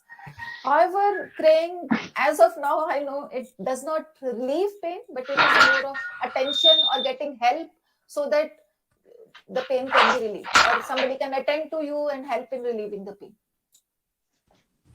Okay. Any more question? So no more question. So I would like to thank you again for this. Thank Your you, lecture ma'am. was really great. Thank you so much. Thank you, ma'am. Thank you to the whole team. My pleasure. So now I am inviting another speaker after this useful, very informative lecture of Professor Suman Jain. There is another speaker for this session is Dr. Rakesh Sen Gupta, who is Assistant Professor at Center for Creative Cognition at SR University, Warangal. He has obtained his PhD degree from University of Hyderabad, MSc from University of Calcutta. He has experience of working in various research institutes, including IIT Chennai, Center for Vision Research, York University, Canada. Recently has filed a patent on a system and a method for predicting brain events from scalp data using source localization. I am having 3-page biodata of Dr. Gupta on my screen. If I read entire biodata, it will take at least 15 minutes. So, without wasting my time and keeping his busy schedule in my mind, I am directly inviting Dr. Gupta for his valuable talk on relationship of neural plasticity with stress regulation and coping. Now it is over to Dr. Gupta. Hi Dr. everyone. Gupta, Hello. can you Are please you on able your to? web camera? I I have can see turned your it screen, on. but can you Wait. please on your I camera? have. We would like to see Yeah, you. yeah. I had switched it on, but I'm not sure why it's not showing my face. Okay. I actually have Okay, the not camera the on. issue. Okay. Okay, all I right, you can proceed. yeah, hopefully it will switch on sometime magically. Thank you, Professor Subodh Jain, for inviting me for this honor of presenting in this conference. And I would also like to thank the organizers, Dr. Dipali Jha, Dr. Rashmi Srivastava, and all the rest of you at from Dr. Hari Singh Gaur University's Zoology Department for giving me an opportunity to present whatever little I know about this topic for this conference. So I would like to get directly into the topic. My topic here is kind of facilitated by all the rest of the talks that have happened throughout the last 2 days. In fact, each and every one of the talks were very, very informative, and I will be touching upon I'll be taking rather advantage of some of the talks that have happened before. So without further ado, I will, this is the outline of my talk. I will be talking about, first of all, neural plasticity. Then I will talk about linkage of neural plasticity to stress. And then something else that has not been spoken about in this conference so far regarding cognitive resilience and stress. So first off, to come to neural plasticity, the understanding of principles behind self-organization of any biological nervous system is a key to understanding cognition. But it can be studied from evolutionary and developmental perspectives. Like there are a bunch of papers which, you can look at some of the similar papers, like from Gleison's about the flatworms and such and so forth. But the idea here is that we have seen increasing evidence in progressively last few decades that our adult brains undergo, even adult brains, where we think that the cognitive development is largely stopped, but we have seen that adult brains undergo intensive rewiring, which involves neural plasticity, including strengthening or weakening of existing connections, or even formation of new synapses and elimination of existing ones. There are seminal studies done by Marzanik in 1980s, which demonstrated that once sensory nerves are severed, cortical maps to which they projected are subsequently reorganized to accept nerves from surrounding nerves. This topographic adaptation can be realized through neural plasticity and indicates experience-dependent nature of plasticity and its central role in forming the basis for continual learning. Because as human beings, we learn continuously, we have new experiences, and our brains are constantly rewired. So it happens throughout the lifespan. In fact, there is a kind of a division that is done in some plasticity literature, which talks about developmental plasticity as opposed to adaptive plasticity. Developmental plasticity referring to changes that happen during childhood, um, whereas adaptive plasticity is the one where brain compensates for lost functionality due to brain damage, as well as response to interaction with environment by reorganizing its structure.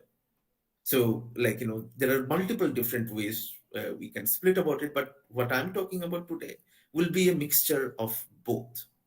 Now, this mainly, like neural plasticity, includes adaptation of intracellular signal transduction pathways and gene expression. And to that end, we talk about structural versus functional neuroplasticity. Structural neuroplasticity would involve, what is known as proliferation, myelination, synaptogenesis, synaptic pruning, whereas functional neuroplasticity will involve some sort of a rerouting or sprouting. So we are going to talk about them briefly overall, but while the high level functions of neuroplasticity like learning and memory are taken for granted, the suggested roles of plasticity in formally defined neural network models are varied and often contradictory. This thing we have to kind of keep in mind.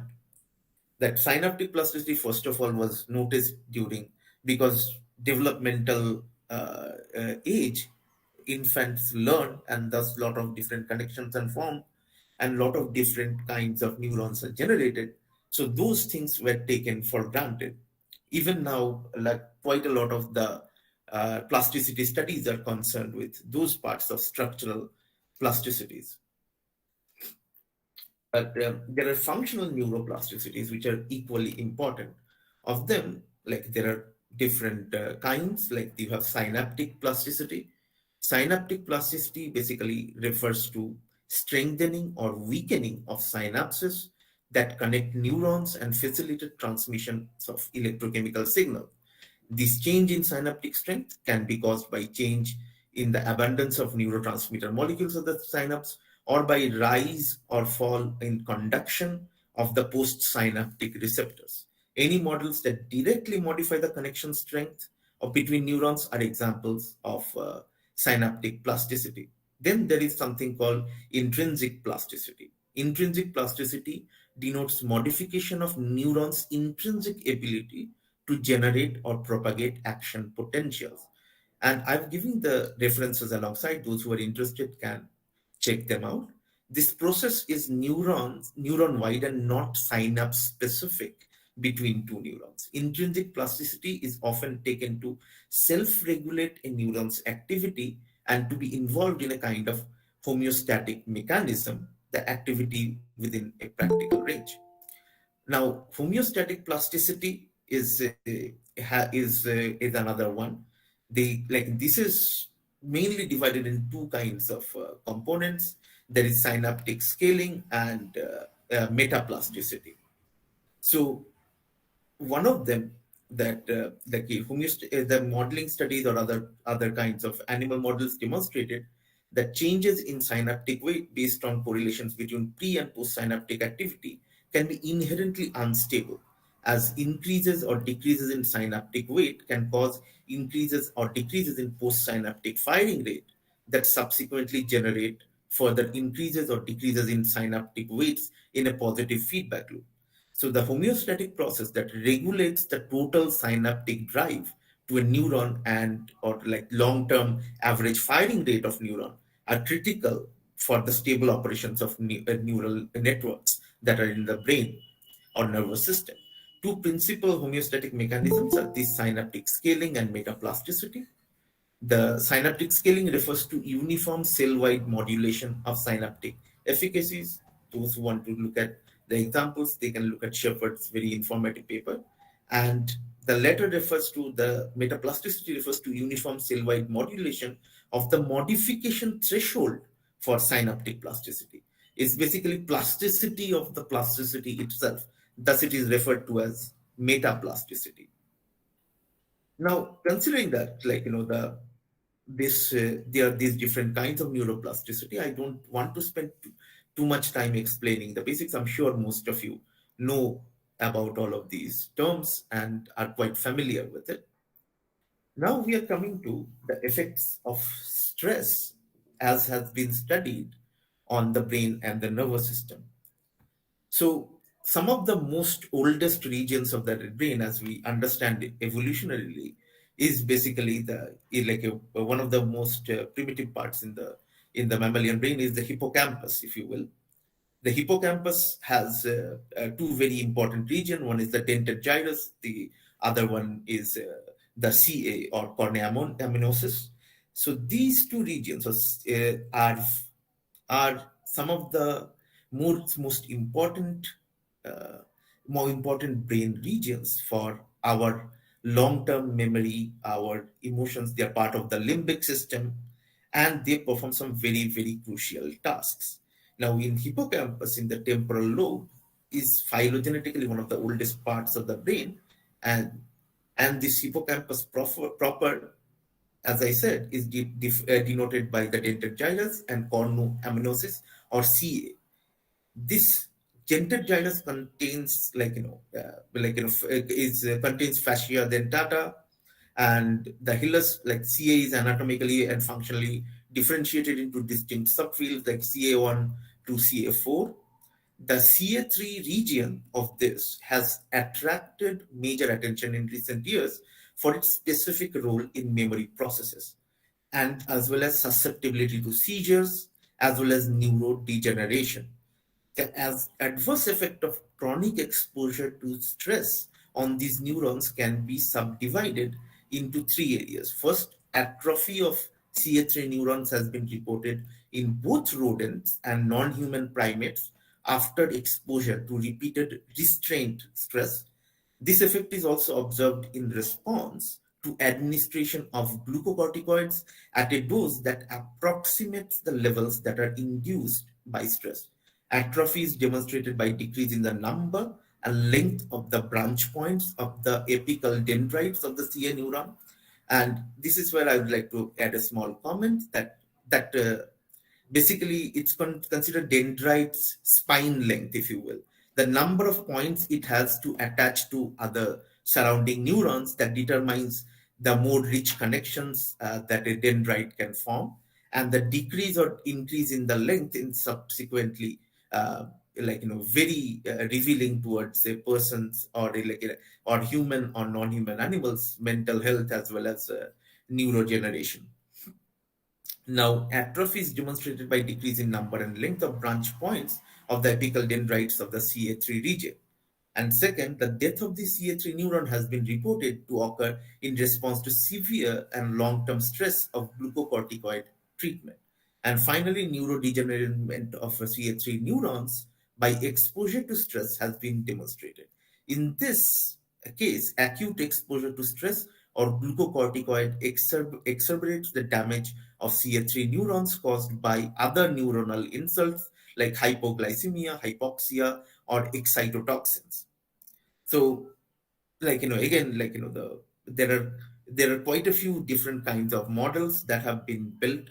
Like this is a McWen's model from 1999, that there are different mineralocorticoid receptors, the glucocorticoid receptors that mediate somehow through some interneuron the effects on the CA3 connections, as well as quite a lot of NMDA receptors, serotonin, and all of these are involved, which can be modulated due to stress. This is one of the more interesting hypotheses, is that the stress or glucocorticoid glucocorticoid treatments are reported to cause atrophy and severe death of CA3 pyramidal neurons, and to decrease neurogenesis of dentate gyrus granule cells in the hippocampus. So they even hamper neurogenesis. As you know, our brain requires constant, does have a constant neurogenesis process, and this has been linked to quite a few kinds of brain and other kinds of disorders. We are going to see some of the results later on. Now, for instance, this CA3 neuronal atrophy and death are thought to be mediated by, say, for instance, reduced glucose transport, increased glutamate or CA21 excitotoxicity, and as well as decreased expression of expression of BDNF. We are going to come to some of them. So the stress results in the takeaway factor here is that stress results in atrophy and death of CA3 pyramidal neurons in the hippocampus. And as you know, pyramidal neurons are some of the very important neurons in our entire cortex and brain systems. They maintain connectivity between brain layers. The more effective they are, the better is the brain's overall function. Oh, as I was saying, the stress decreases neurogenesis of dentate gyrus granule neurons in hippocampus.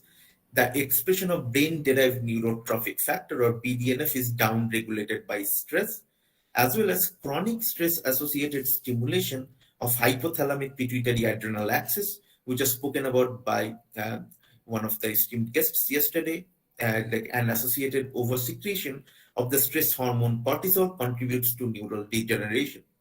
So some of these results are fairly well known, and some of them have been spoken about in this by some of the previous speakers.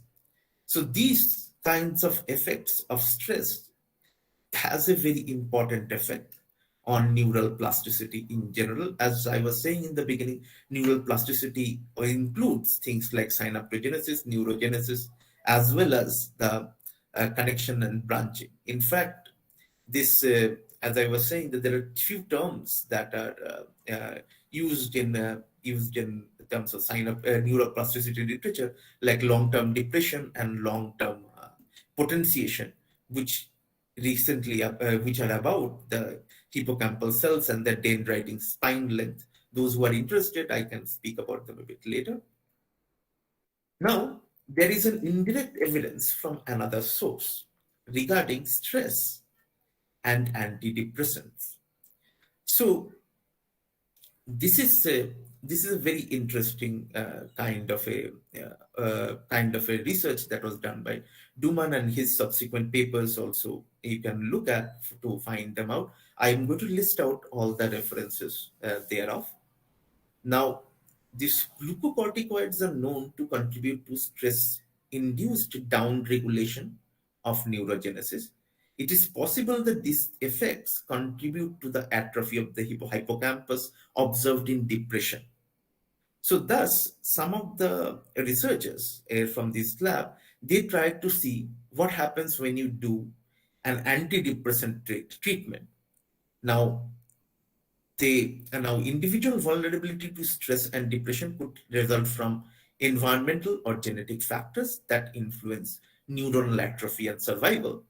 But this model proposes that antidepressant treatment oppose those actions of stress and either block or reverse hippocampal atrophy and cell death. The mechanisms underlying such actions of antidepressants have not been well defined, but may involve upregulation of these neurogenetic factors, the BDNF, via decreased NE and 5-HT signal transaction.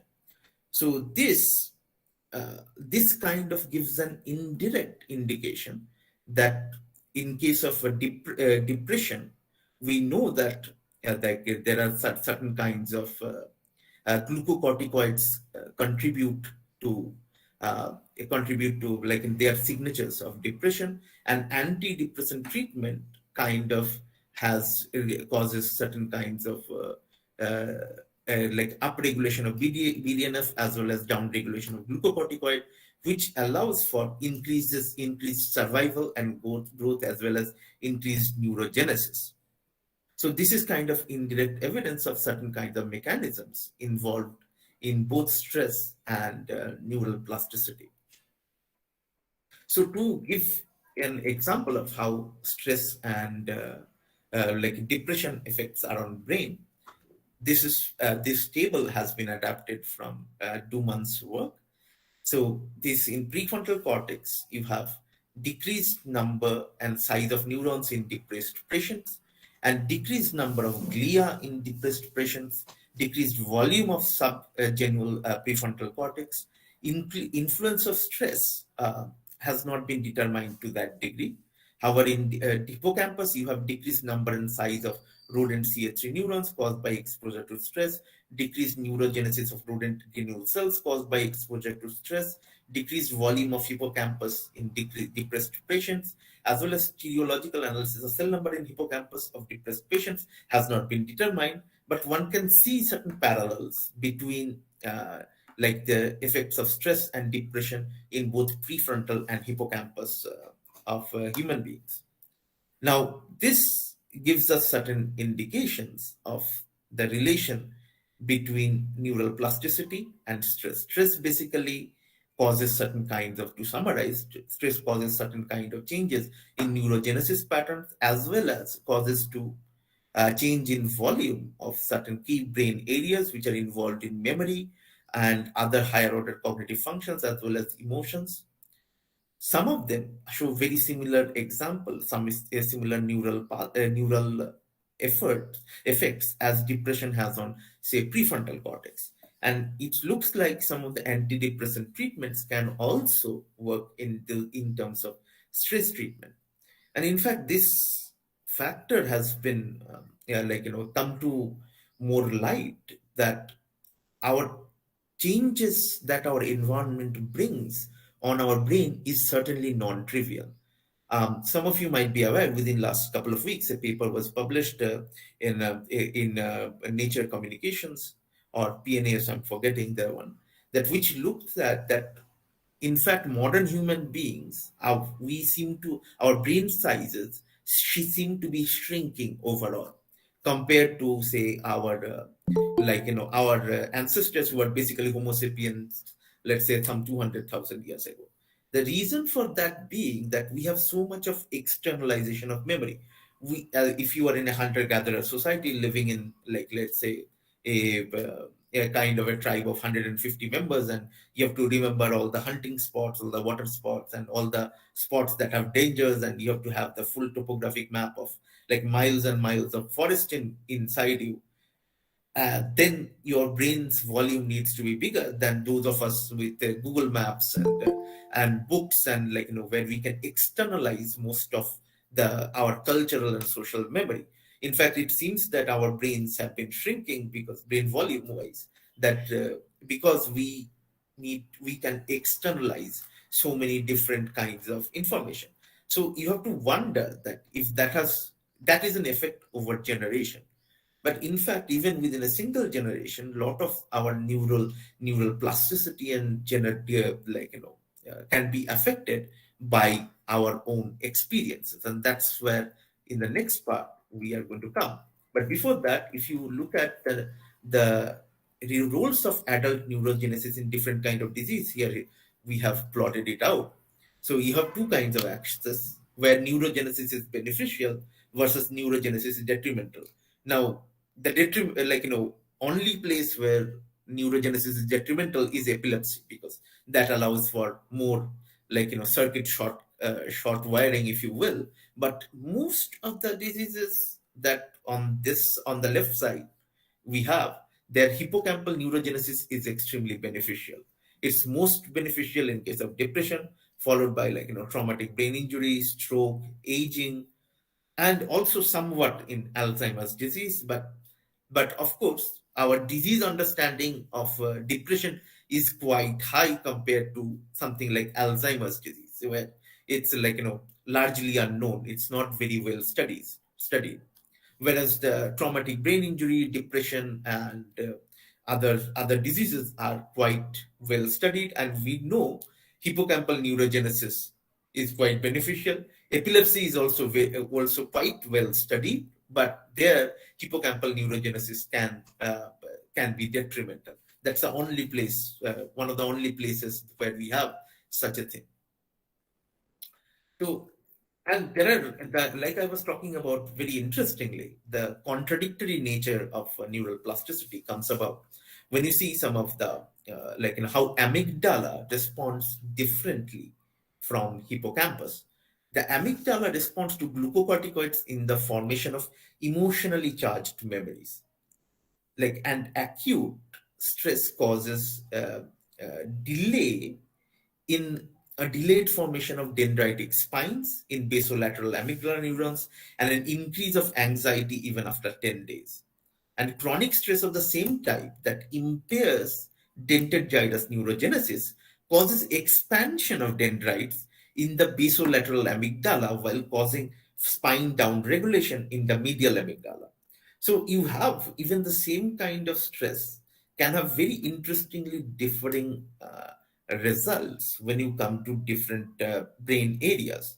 So this is something that one has to consider, that in terms of our when you talk about neural plasticity and stress, not everything is so well cut. In fact, if you look at McWen's study back in 2015, it's basically sort of a collection of all the different kinds of evidences we have seen of the effects of administering glucocorticoids in either rat or primate model versus looking at human studies where you can study whether the increase of anxiety is happening at certain point or not. It seems like amygdala responds fairly differently as opposed to hippocampus. And some of the results are fairly interestingly well known, that some of the increase in anxiety and other things that happen due to stress, they may be coming from amygdala rather than hippocampus, and that has some certain broader implication overall.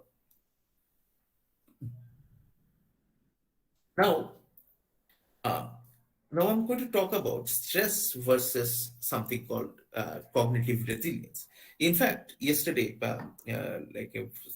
this concept of distress and eustress was brought up.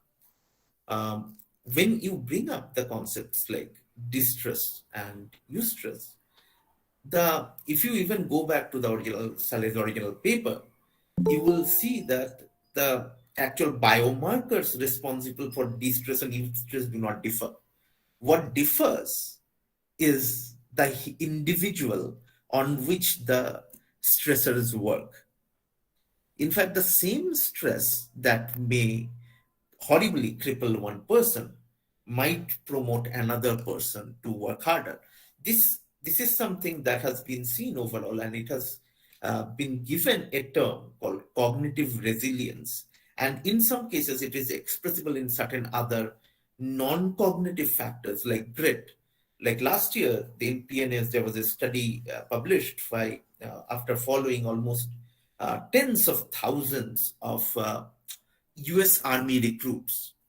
So US Army has a that there are training period of quite a few years, I think up to 4 years.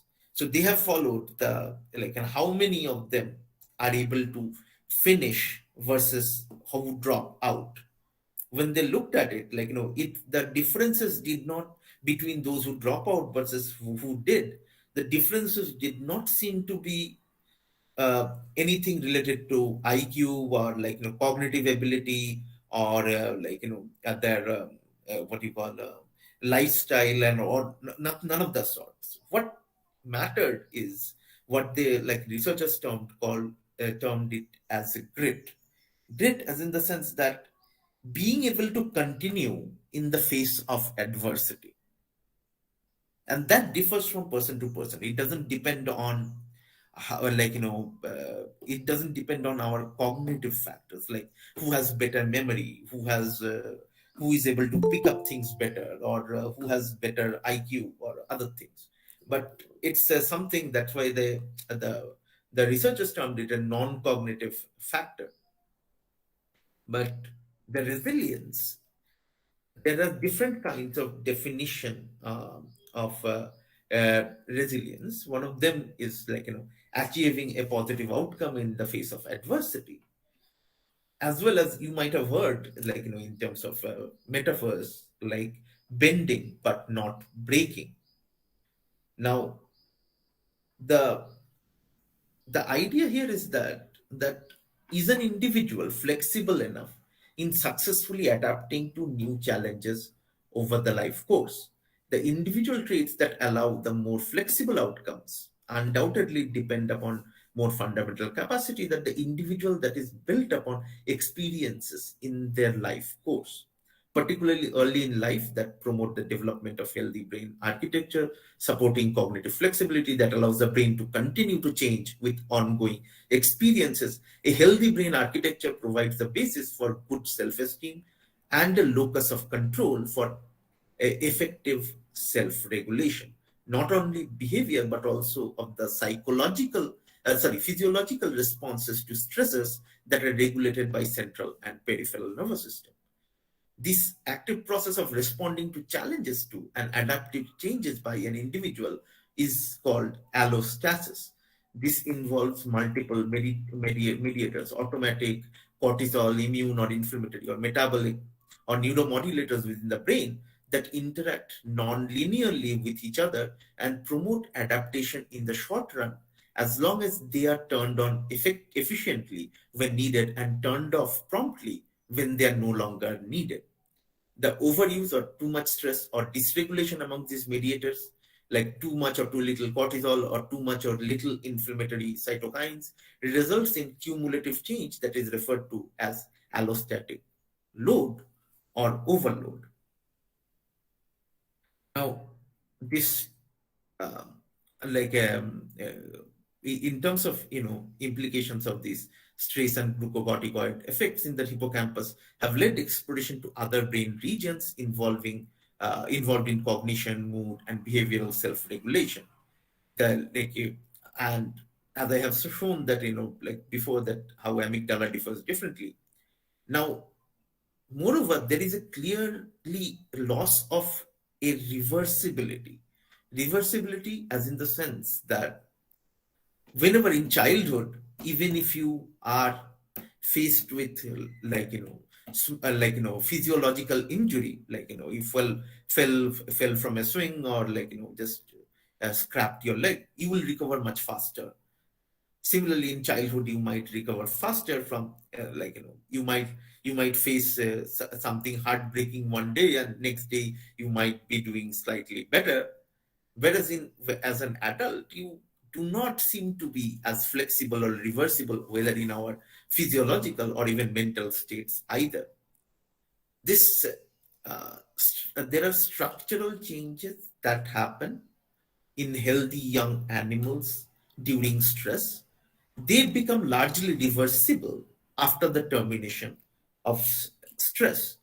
But there is a loss of reversibility along with aging, also a failure to show plasticity in response to a stress as a result of like let's say maternal separation stress in infancy, and also haplosufficiency, insufficiency, or like brain-derived neurotrophic factor, and such and so forth.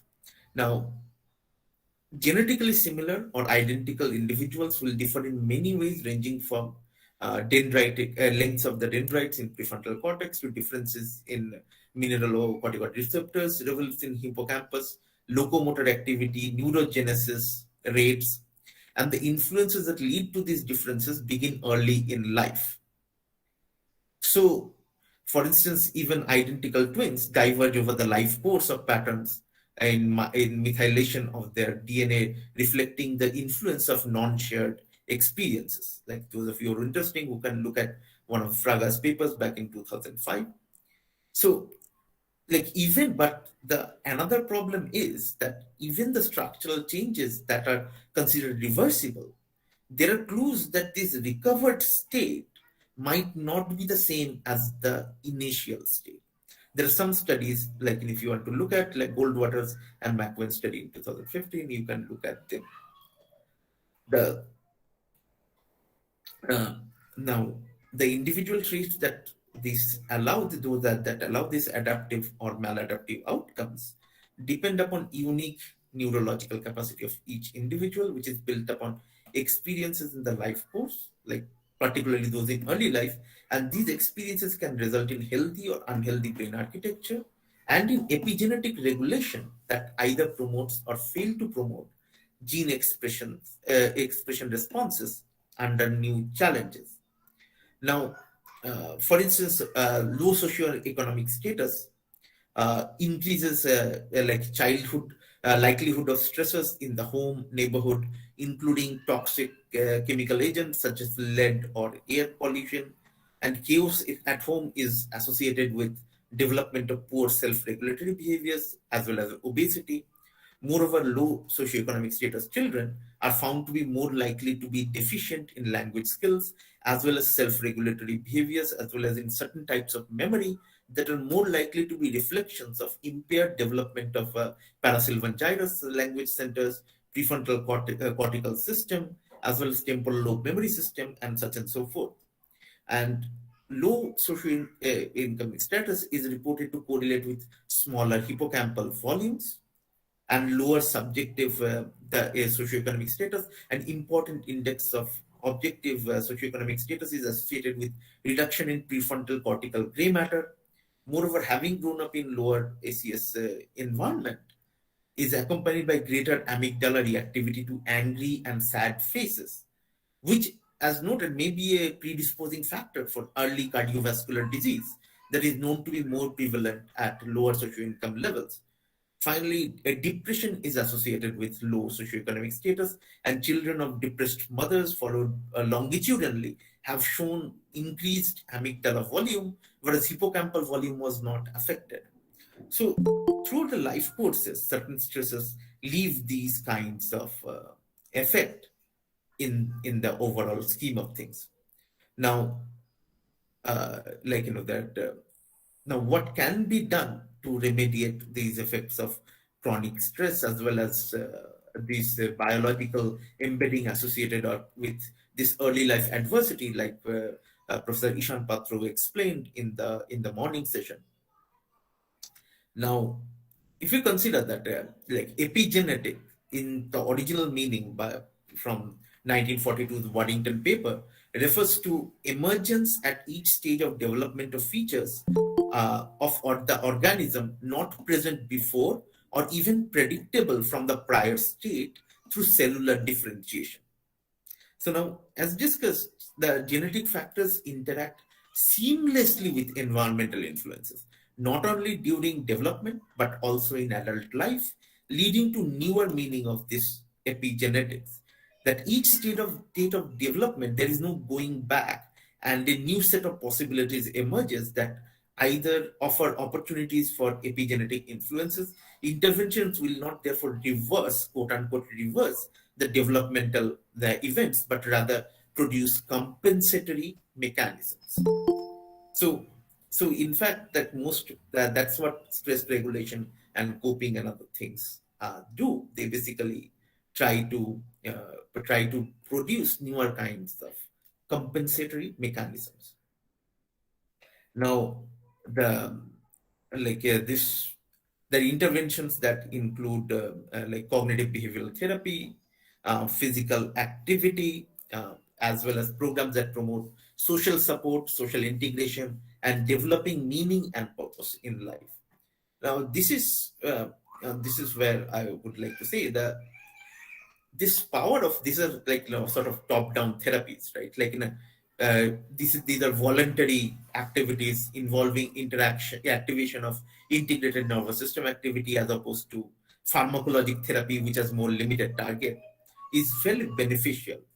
Is the like regular physical activity which has actions that improve prefrontal and parietal cortex blood flow and enhance executive function are very important. Moreover, regular physical activity consisting of walking an hour every day for 5 out of 7 days a week increases hippocampal volume in previously sedentary adults. This is fairly well known, Erickson's result in 2011. And we have seen that these findings complements work showing that fit individuals have larger hippocampal volumes than sedentary adults at the same age range. And it is also well known that regular physical activity is effective antidepressant and protects against cardiovascular disease, diabetes, as well as dementia.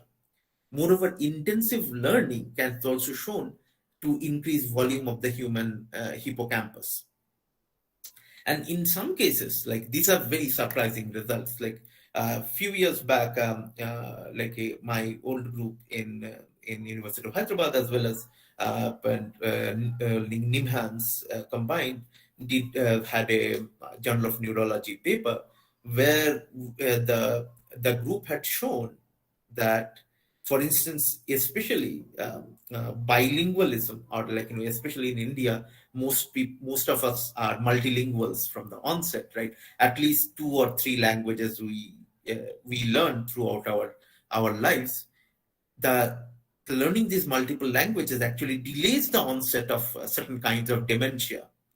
Like it is well seen. Like, so learning something new, if you choose to learn something new every day and have that learning attitude, that can also change hippocampal volume and as well as connectivity. In fact, to that end, I would say, that yesterday, I think one of the professors from this university was commenting about yoga, meditation. Any structured activity, including yoga and meditation, are also fairly beneficial. The idea here is the structured, regular, as well as discipline.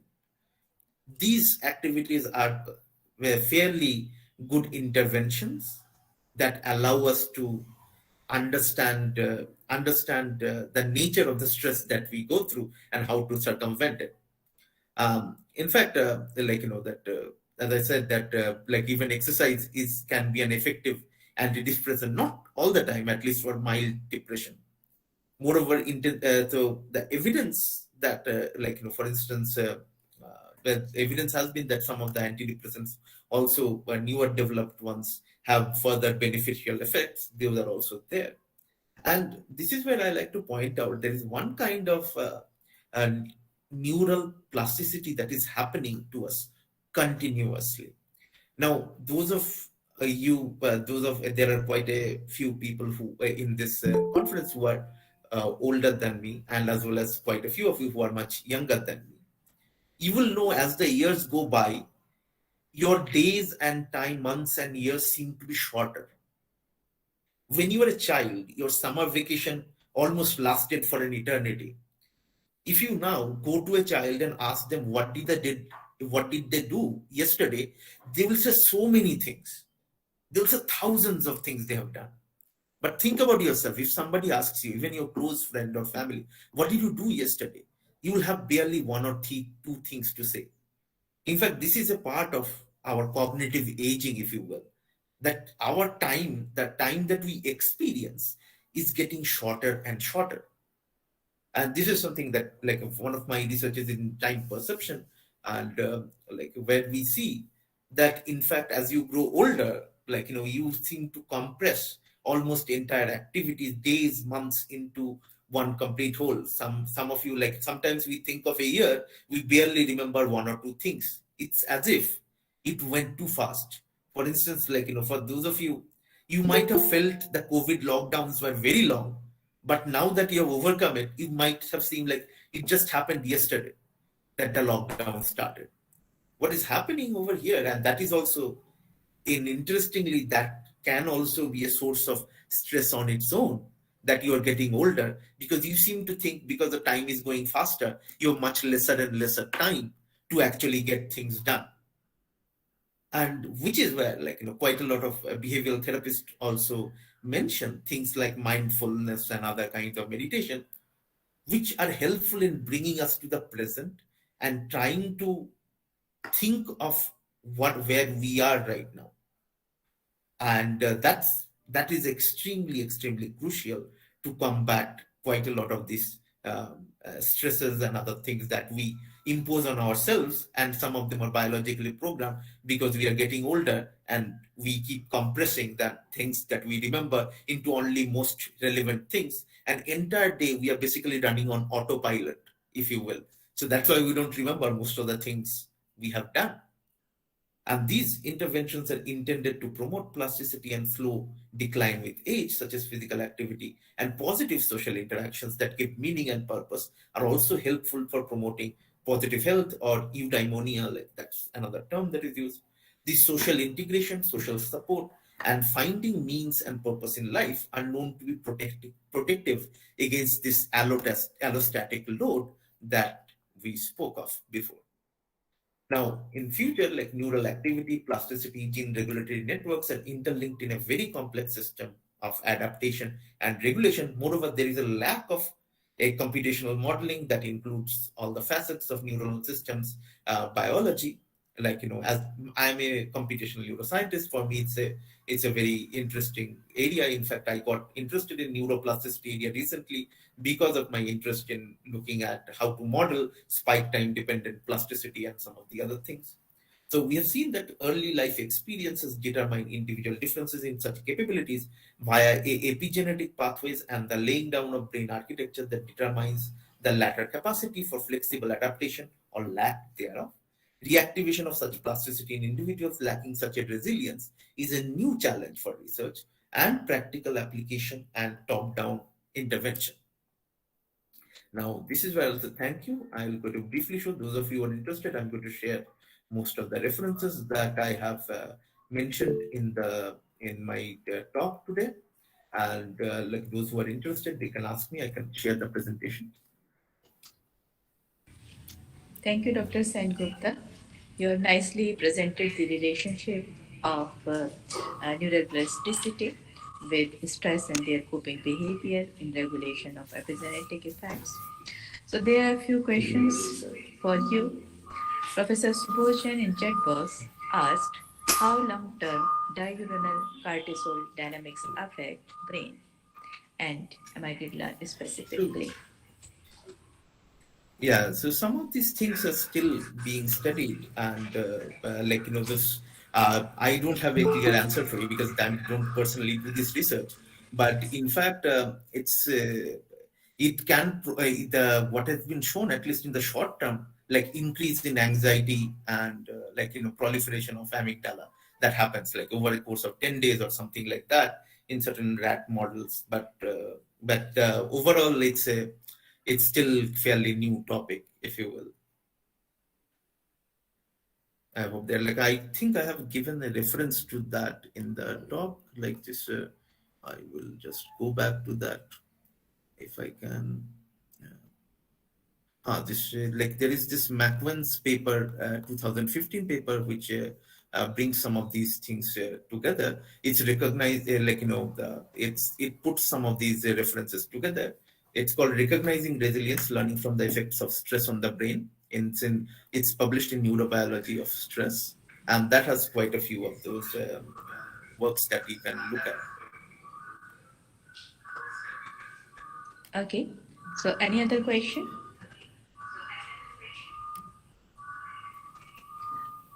Dr. Gupta, I have one question. Does neural plasticity decreases with age? Neuroplasticity happens throughout the years, but of course, some of the developmental neuroplasticity kind of stops after early childhood. So the term I was talking about, more synaptogenesis, neural pruning, some of those things become lesser, but the neural rerouting and sprouting that continues throughout adult life. So certain forms are definitely decreased, but there And is one ways to more simulate thing, that yes. with yeah. Tell me. Yes, one more thing I would like to know that how neural plasticity make learning possible because always we take learning for Yeah. granted. Right. This, in fact, as I said, that some of the most earlier ideas of neuroplasticity came from this idea of learning. Like, how do we learn new things? Is by forming new connections in the brain. So, in fact, Donald Hebb's Hebbian learning was a go-to idea behind neural plasticity. But nowadays, we are also talking about Hebbian as well as anti-Hebbian learning, where if two neurons fire together, sometimes the connections start getting separated.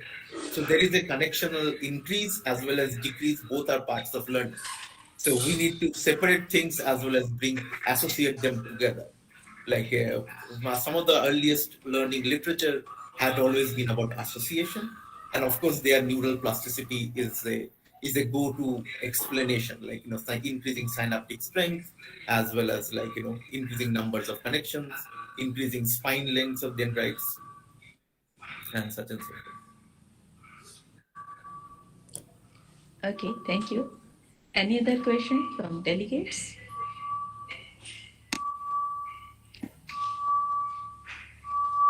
There are no more questions.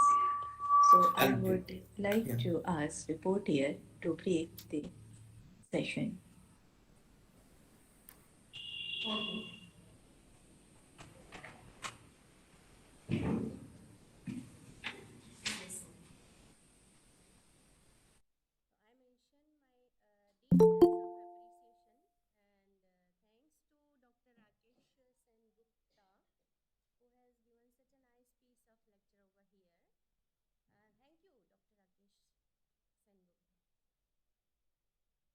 Thanks for having me.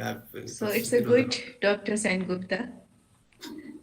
In the last of the lecture, you on your camera, so at least we have No, seen you. It's I, a great I made a experience. mistake. No, I made a mistake. I was trying to apply an effect, and that caused my picture not to be transmissible. In this, there is an effect and blur. I wanted to blur the background, so that turned my camera off. So I didn't know about that. I'm sorry about this. No issue, no issue. It happens best of us. But anyway, now I have seen you. So, in the capping of this session, I would like to thank organizing secretaries of this conference, Dr. Dipali Jha, Dr. Rishmi Srivastava, convener of this conference, Professor Subodh Zain, and senior most professor of this university, Professor Janakahi, and the senior professor, Professor Varsha Sharma, Dr. Malvika Sigdar, Dr. Payal Mahobia, Dr. Raskumar Koiri, and many other students. Those are associated with this conference. We are very much thankful to all who have made this session very interactive. During both of these speakers, we have a lot of questions and they were answered well. So beyond the shadow of the doubt, we are very much grateful to both of the speakers. In particular, I would say a big thank to Dr. Rakesh Sen Gupta, who is a young scientist and looks like a ball of fire during the presentation and has made his presentation very gratefully. So thank you so much who have made this lecture very successful.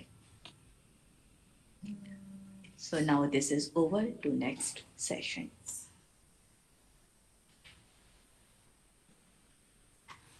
So thank you, Dr. Rakesh. Dr. Rakesh, I personally thank you very much. Thank you, sir, for inviting me. Definitely.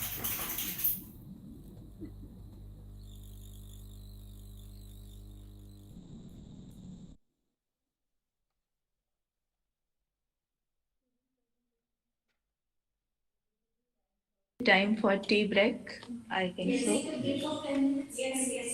After the tea break, we will assemble again at 1:30, I think. Yes, yes. Okay. And we are very much thankful to Dr. Ashwani, who is with us since morning. So we are really grateful for the patient's hearing. We would like to listen to you after this session, if you can.